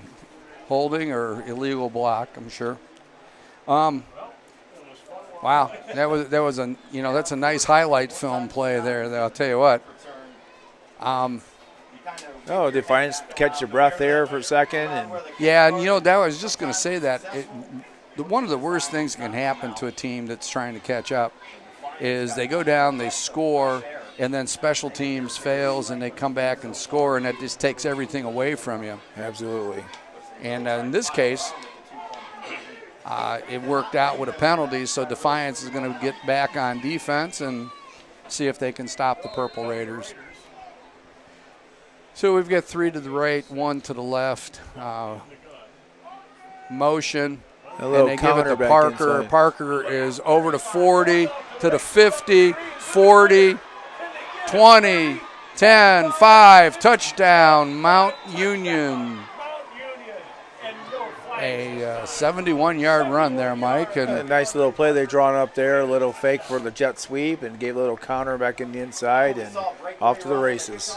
And that's kind of what we've seen in the past when we've, seen the Mount Union games, is they do things in bunches normally, and that's what really takes people out against them. Just some great individual talent that once they get to the open, they're gone. So here comes the kick. And Cameron makes it, and so that makes it 35-6 in favor of Mount Union. As we look at this game and we talk about this Braxton Plunk and all the things he's been able to do, you look at this run game. This run game is pretty solid for Mountain Union as well. So they're pretty solid on both pass and run. Yeah, they can hurt you in so many ways. And I know as a defensive coordinator, Mike, that would be something that would really make you rack your brains is do we take the pass away or take the run away, because they do both so well. Yes, they do a nice job. Okay, so Twan Rome. Once again, with the new coach, how do they respond after that? They went down on their last drive and scored, and they're getting the ball back here after giving up a big play. How do they respond? Right. So we will see here for Defiance. So Desmond Garrett's back with Twan Rome. And as we've seen, Rome's been the busy man here, although Garrett's had his number of catches today. So yeah. Okay, and he's going to lets that one go. So that'll come out to the 25.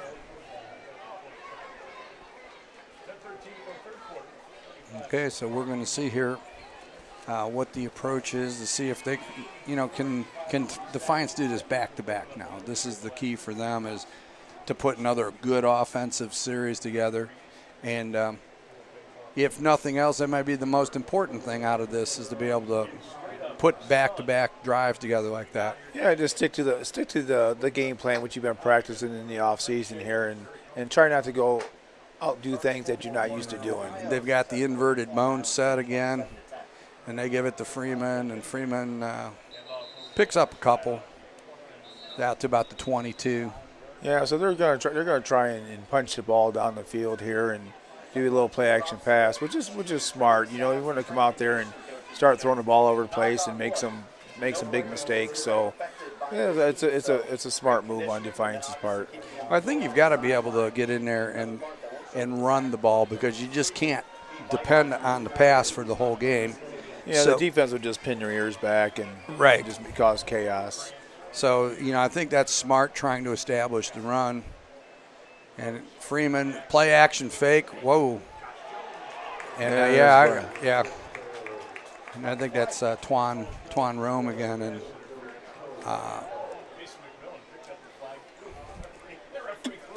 yeah, to throw a quick slant there, and the corner came in too hard inside with his hand on the.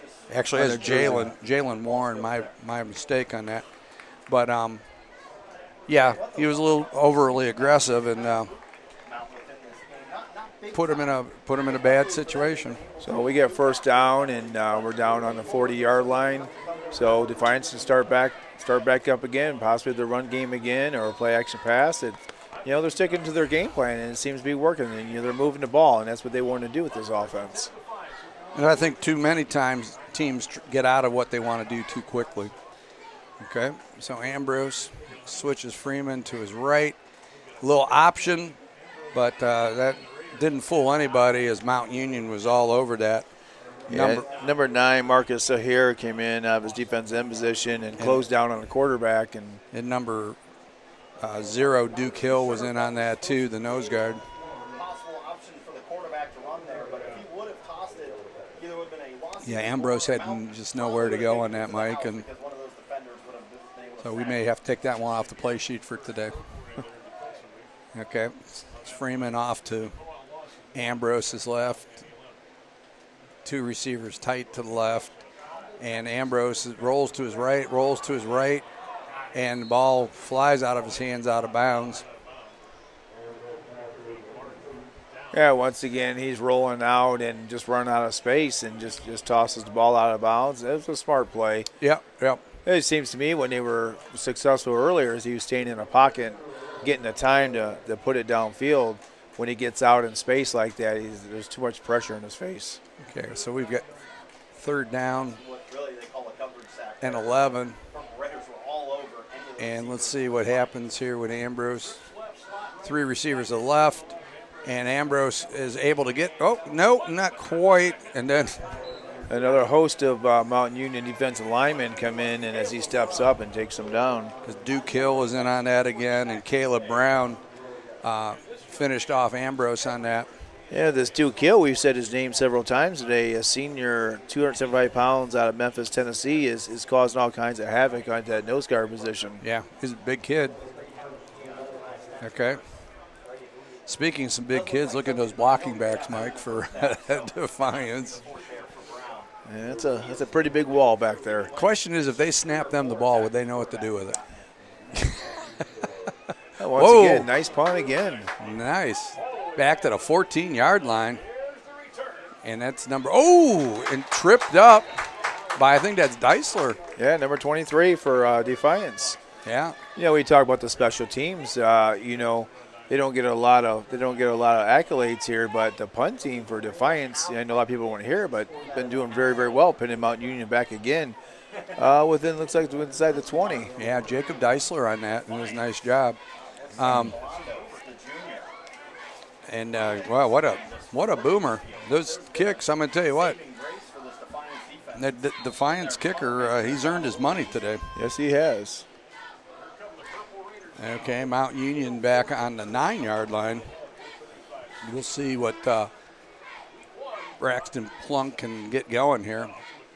He drops, he looks, a little screen to 21, and forced out Darnell Williams again.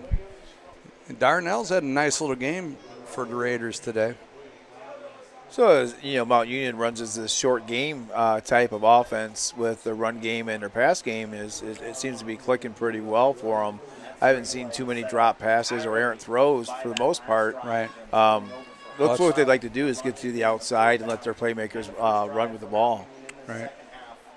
And that's, the part of it is having different things and the screens and your counters and the things you can do. And I know we've heard Coach Karras talk at clinics, and he talked about, having the diversity in your offense. And there's number 14.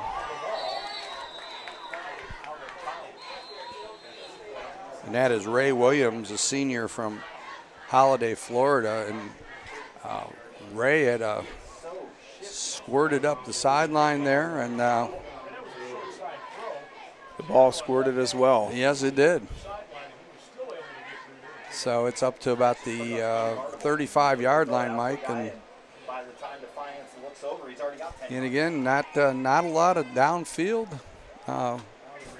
We're accustomed to throwing vertical down the field. They're going side to side and Right, and then they get it out, and it's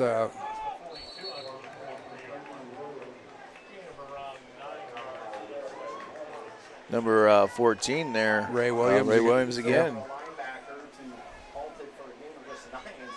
I'm going to give Ray some work here.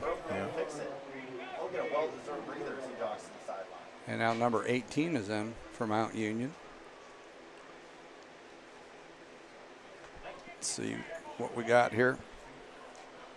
That is Wyatt Steele, 6'3", 210-pound sophomore. He's from Eastlake also.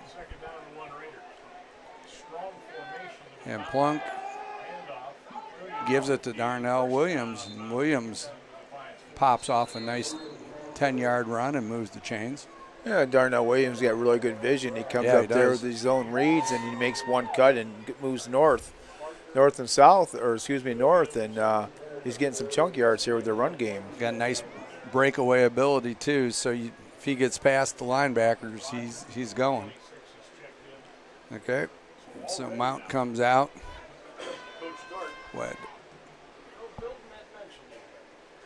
2 and 2. Plunk gives it to number 26, and that's Malcolm Rogers. Rogers picks up about 6 yards, so Mount's starting to. Yeah, number 97, Andre Tibbs from Defiance, come across, nice play, didn't break down, could have been a loss. Running back from Mount Union made a nice play and moved the chains. Absolutely, and you have a strong push that Mount Union does. And here's guys up front. It makes your life a little bit pistol easier. formation for Mount Union, Have that skill. Mount and they've got 2 to the right, 1 to the left, and Plunk gives the ball off. I think that's Malcolm Rogers again, I believe. Yes, it is. Malcolm Rogers on the carry, and looks like about maybe 3rd and 2 here.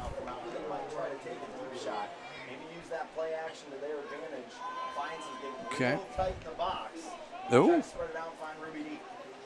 that's still 7 minutes to go in the TCU Colorado game. And Plunk looks, and he gets it out to Ruby, and Ruby just steps on the sideline.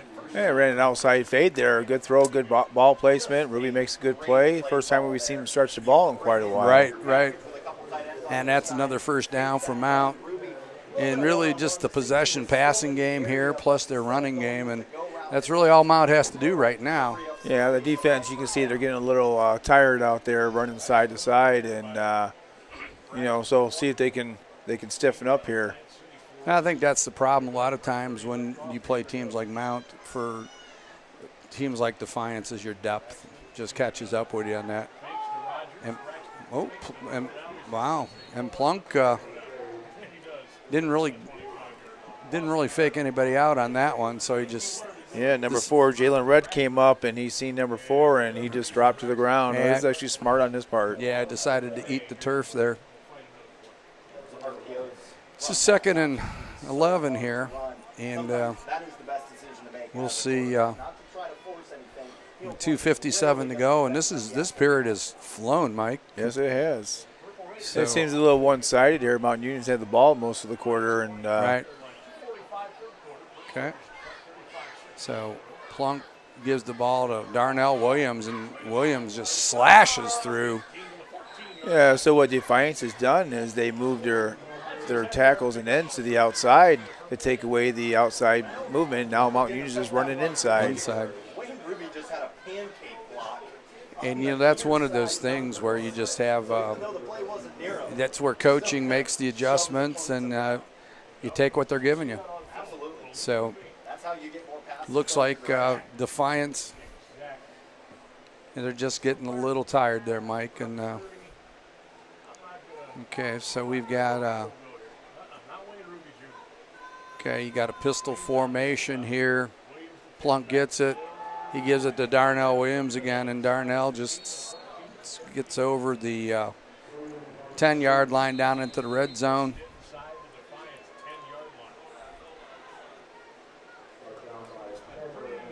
Okay, Plunk is getting ready to pull the trigger on the next play here. You really want to take full control of the game.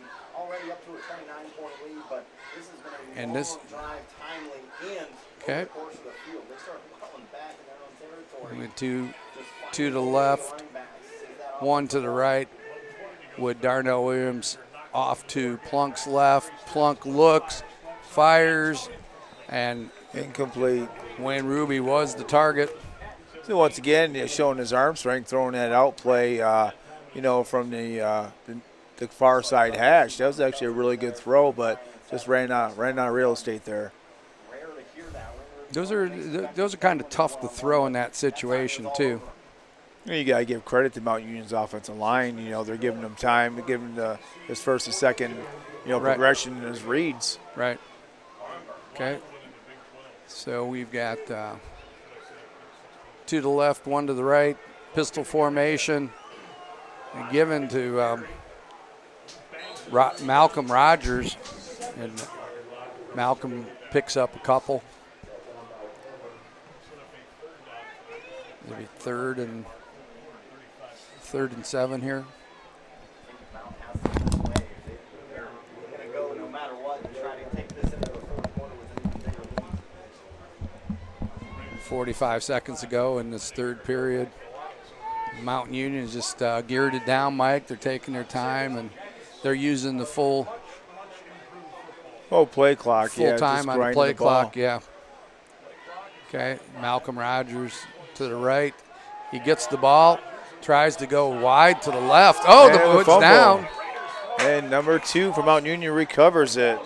Mount's able to recover the fumble, and Number Chase Lawson, the tight end, recovers the ball. So nice play by Defiance. They had some good momentum moving upfield on that, stopped that play, and looks like Mountain's going to go for it again on fourth down. yes. Possibly going.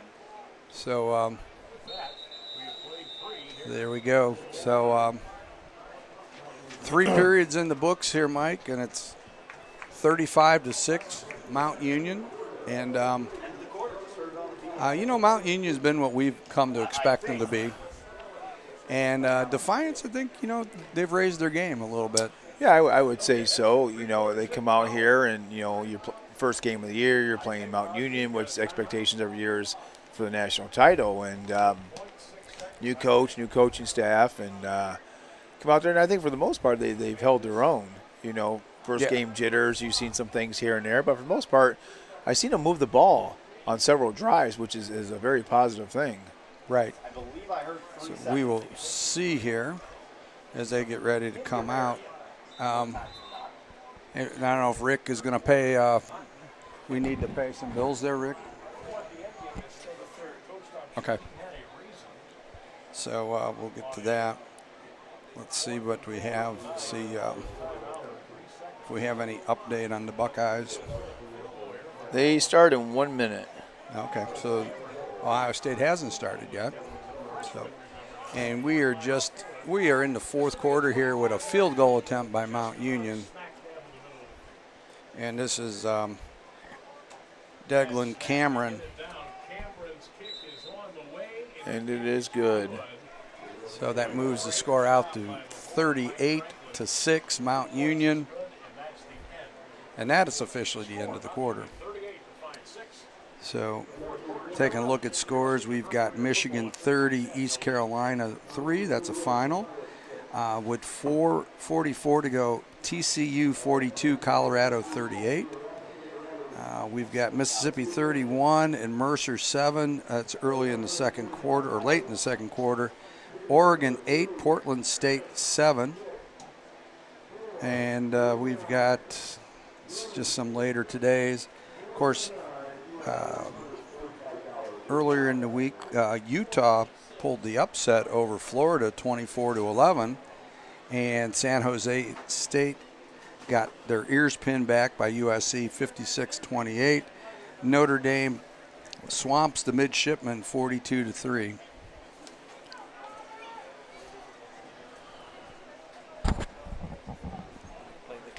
Yeah, go ahead.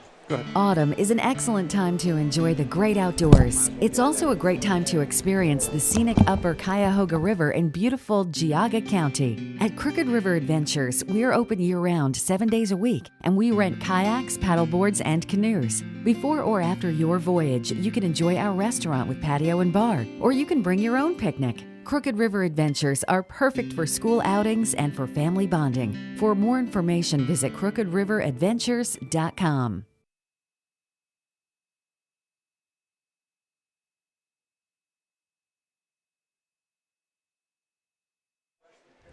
Okay, we're back. And I was just about to say, Houston, we got a problem. So, okay, here comes the Yellow Jackets. And this is a game effort here. And, you know, it would be huge for, you know, looking at the history of the scores of this game, Mike, for them to be able to, you know, get some more points would be, you know, almost a record-setting situation for Defiance when it comes to playing Mount Union. Two receivers, the right, wing to the left. Ambrose, a little screen pass, and Mount Union is just all over that. Von Victor. Yeah, number 5 from Mount Union came in there, Von Factor, yeah. So very nice play coming from the defensive tackle position. Mount Union defensive line, very active. Very, very active. Good feet. And Ambrose gets it out to number 13. Defiance's tight end. Right. And that would be Cole Recker. Cole Recker. Okay. So we've got Mount Union's defensive line, whether I don't know what the stats are on sacks today, Mike, but they're probably closing in on double figures, I would say. Yeah, he'll get another chance here at 3rd and 9 as the quarterback drops back. And Ambrose gets it out, and Recker, again, is the intended receiver, but it's broken up by Mount Union. And Recker is a little bit slow getting up. Oh, nice. Rick is showing us the WZAA morning show personalities. And, you know, for the people that are out there, if you like sports and that, check us out, Campus Nation. We cover not just college football. We do semi-pro football. We cover an array of sports. And if you have something that you might like covered, reach out to Rick Phillips or me, Bill Rayback, and we can talk about what we can do for you. Oh, another beautiful punt for Defiance. Yeah, once again, Defiance's punt team gets down there and covers that long punt. Very, very nice. Yeah. And I would expect we might see some clean jerseys in here, Mike. Yeah, as Mount Union brings out the offense, it's going to be interesting to see if they're going to keep in their keep Plunk in there and those guys. Although, you know, the other theory is it's the first game of the year and you want to get into game shape, so they may play the starters a little bit longer so they get used to when they have to play the full, 48 minutes. I'm sorry, 60 minutes. I'm move back to my high school mode there for a minute. And number Okay, so flat backs for Mount Union. And we do have a new quarterback in there, and that is number 12 from Mount Union. And that is TJ DeShields. He is from Bellet, Ohio, from West Branch High School. Yeah, he's a junior, a little bit bigger than Braxton Plunk. He's a 6'4", 220. First play, he makes a read, comes upfield, gets a couple yards. And I suspect as we go through this, as Mount Union is well known for, is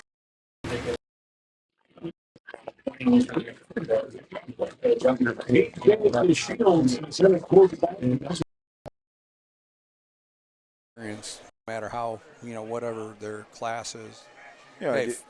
Division III football, what Mount Union does is like a lot of the top tier D1 schools, it's not that they just lose people, they just reload each year and gets the experience, and they just keep the momentum going at all times. Darnell Williams on the carry.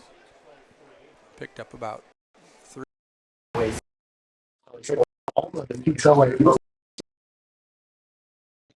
So third and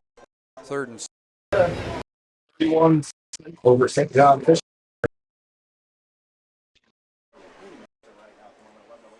Okay. 2-by-2 set. DeShields with Williams off to his left. He drops. He looks. Gets it off to Williams. Williams keeps his feet after a great shot. He gets pushed forward by one of the Mount linemen. And a matter of fact, maybe gave him the first down with that little extra push. I'm not sure what number that was from the offense. Yeah. Gave him a little bit of help and a couple extra yards there. But effort by Darnell Williams.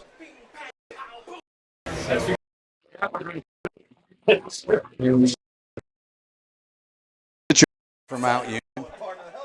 And this isn't something that they get many opportunities at, so we'll see. I think he forgot his knee pads, though. Yeah, it looks like it. And a little better punt than last time. Much better this time. And that ball just rolls down to 22, 23-yard line.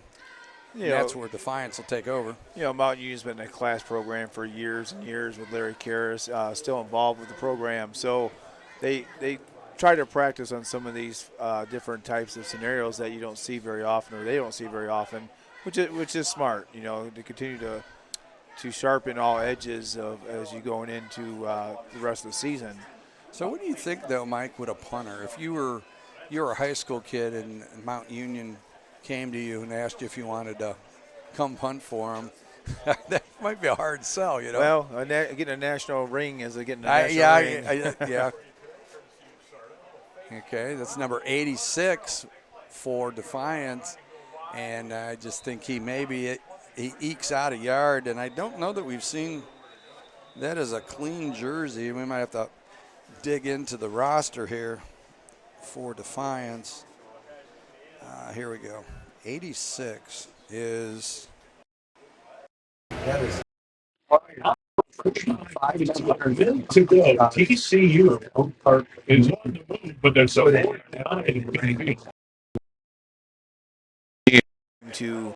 to gather themselves, bring it out.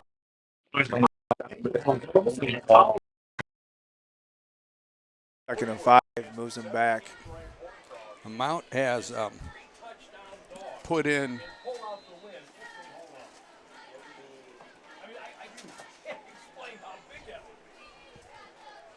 okay, so there's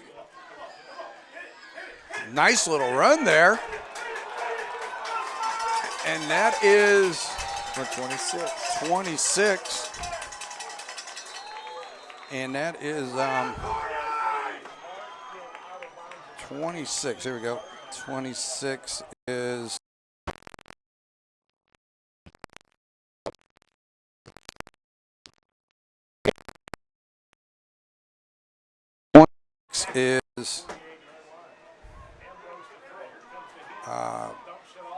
Kahari.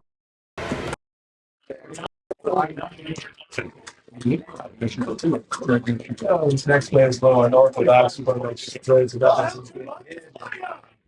Actually, they get like a half a yard gain off of that. 26 as well. You guys on the other side here. 10 minutes to go. And we've got three receivers to the left, one to the right. Ambrose, play action, drops. He works his way through it. Drops the ball off to number 26 again. And 26 is Kahari Hurt, the 5'9", 162-pound freshman out of Detroit, Michigan. And now they got third and manageable. They got 3rd and 4, 3rd and 5. 2-by-2 set. They pitch it to Hurt again. And he takes a shot from number 94 from Mountain Union. Maybe picks up a yard. And I would say right here that you'll see Defiance go for it, Mike. Yeah, Garrett Kramer, 6 foot 280 junior out of Ohio, came up and made a nice hit on that. Hang around for a majority of this game. Never felt at any point did Mount feel threatened. In case you come across some that are. They did. They certainly did. Okay. So Defiance gets ready. Ambrose drops. He looks, gets it out to Rome, and Rome picks up the first down. And Twan Rome's had a nice game, Mike. Yes, he has. He's been involved quite a bit with things today. You know, you take the positives out of this game, you go back and you regroup into practice of the things you did well. Right. You know, we've said this all game, you know. Oh, wrestled down to the ground by number 10 for Mount Union. Defiance is once again having drives where they're moving the ball, so you got to take that into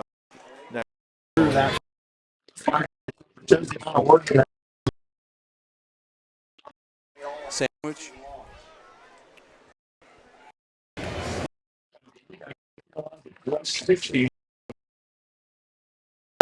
After a loss of 3, Jordan Ambrose drops. He looks.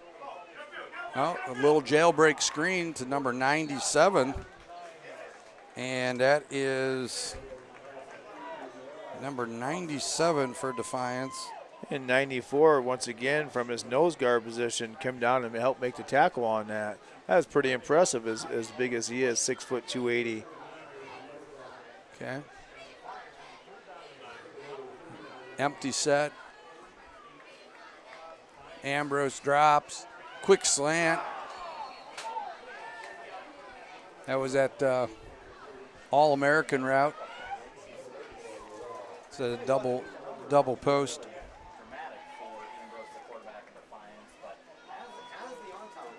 Yeah, he was trying to hit Taylor Rhodes on that. Mm-hmm. Okay, 4th down.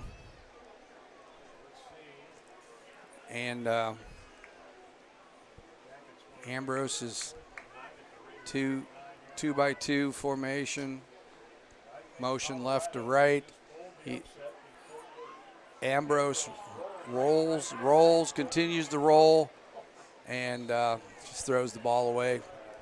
So Mount Union will take over on downs with 7 minutes and 15 seconds to go.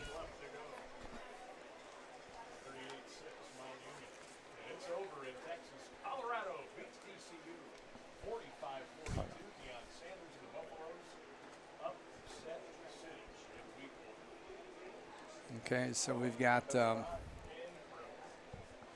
coming up next week, the game of the week will be moving out to Oberlin, where we will have Concordia College of Chicago playing Oberlin College, 1 o'clock game time.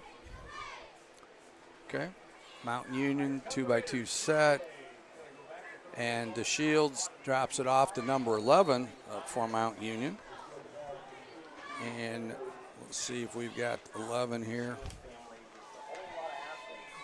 We're going to have to dive into the Mount Union roster for this one.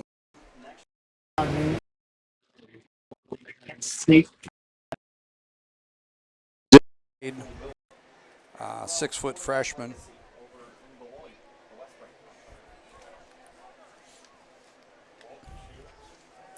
So we're seeing all sorts of clean jerseys now, Mike. Of course, with AstroTurf, they're always clean, right? Yeah. 2x2 set. And DeShields is under pressure, does flip it out. Wow, nice play by DeShields on that. And that's Malcolm Rogers. Rogers makes something out of nothing there. That's the old made chicken salad out of that one, Mike. Yeah, quarterback had enough presence to flip the ball up to a receiver and make a couple positive yards out of that. Right, nice job by DeShields. Yeah, you look at this Mount Union roster, and it's like a phone book back in the days. You know, 200 kids on here. The old white pages, right? Yeah. So, okay, we've got DeShields in the pistol, one receiver to the left, and he gets it out quickly to number 15 for Mount Union. And that is Zaire Keene, a 6'1", 190-pound senior out of Akron Buckdale. And it looks like they're going to go for it here on 4th down, about 4th and about a yard and a half. Yep. And why not?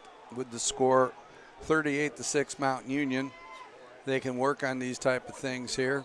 And then they get a legal movement there. And that's probably going to bring a punt up, Mike, I would think.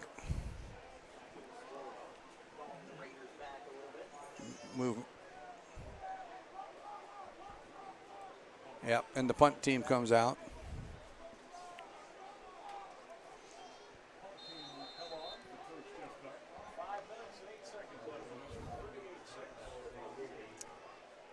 Okay.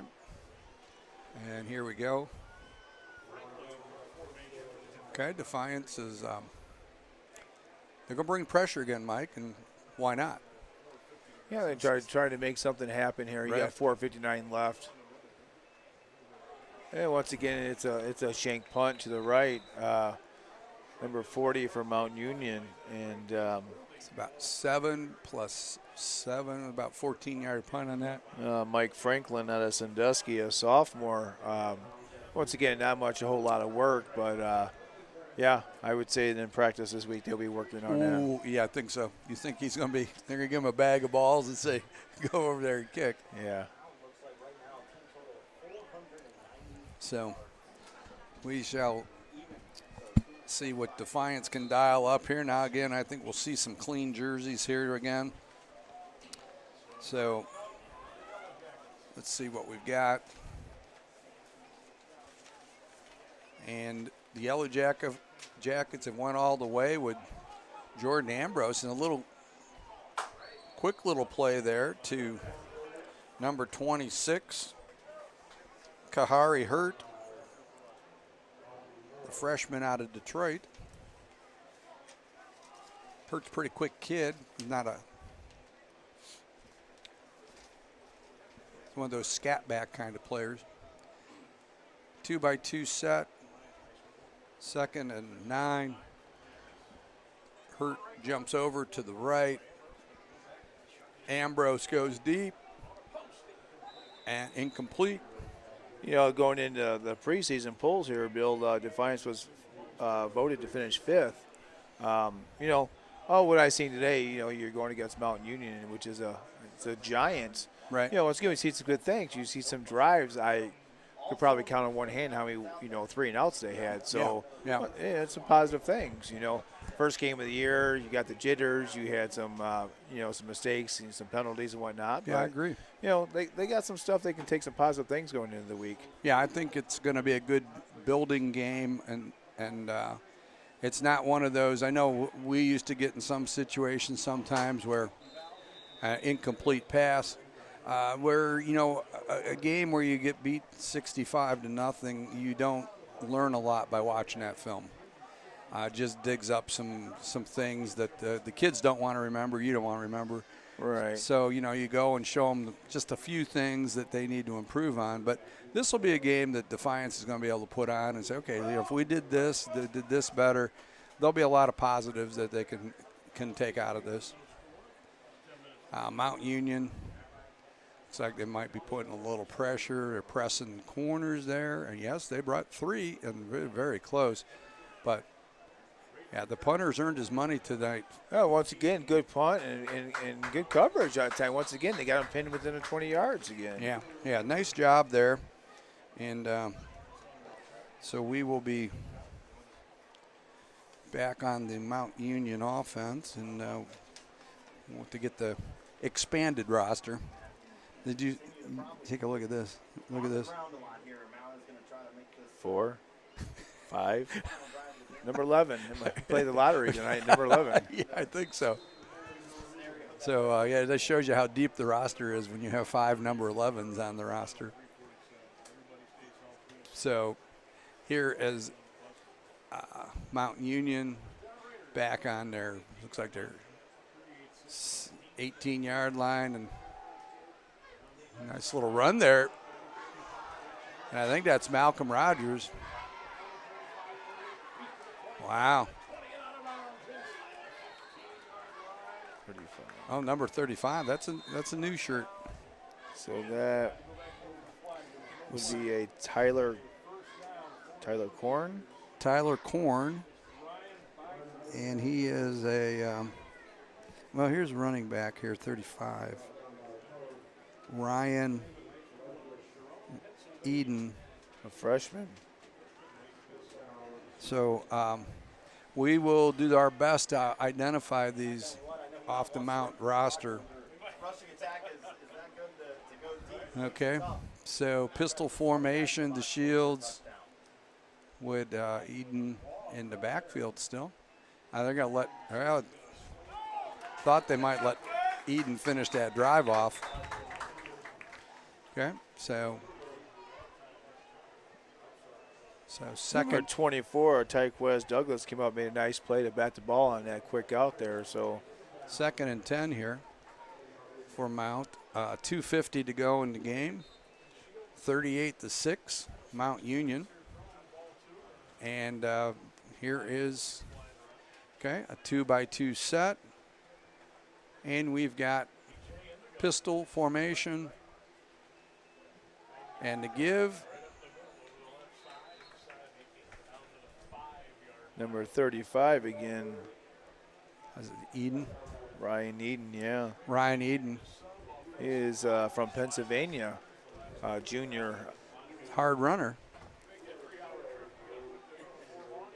So Mount will take their time and milk the clock here with 2:22 to go. They are at 3rd, and they're on the 5-yard line here. And so they're getting ready to see if they can maybe bang one more in here. And so Mount gives it to Eden again, and Eden bounces off and works down to about the 2.5-yard line. So it's going to be 4th down. And what do you say, Mike? We give Eden the ball again? I would say so. Keep feeding him. He's got him all the way down there. Give him a little bone. Yeah. So we'll see what happens here. 1:42 to go. 38-6 Mount Union. And pistol formation. We'll see what moves off. Give to Eden. And sure enough, Eden finishes the drive off. And that will move it out to 44-6. And so Defiance will get one last chance at the ball here, Mike. Yeah, number 59 for Mount Union, trying to find his name here, Michael Milano, came across there and just had pancaked 2 people to get that running back in the end zone. Get him in the end zone. So that moves it out to 45-6 with 1:26 to go. And so Defiance will get one more shot here at offense, Mike, and see what they can do. And, and Coach Nickel will be, nobody's likes to lose, but I think he'll be able to take a lot of positives away from this today. Absolutely. You come in here and, just the name out unit itself, Mm-hmm. it strikes a lot of fear in people. And this team's come out there and they played as hard as they could. And, Right. Once again, I go back and look at some of the things they did well, some things they could clean up, and still early season, long way to go. We're going to be back here on October 7th for the Defiance homecoming, and they will be playing the other Mount in the state, which is Mount St. Joseph, who has been the class of the league for many years down there in the Heartland. And so I'm interested to see where Defiance is when they play Mount St. Joseph, because I think they're going to give Mount St. Joe a little bit better battle than they have gotten in the past from them. If not, maybe the Yellow Jackets come in and pull off the upset. Yeah, I agree. So there's the kickoff. And a fair catch again for number 12, Desmond Garrett. And Garrett's been an active fella today. Him and Taiwan Rome, I think they did a nice job, Mike. Those two kids have a lot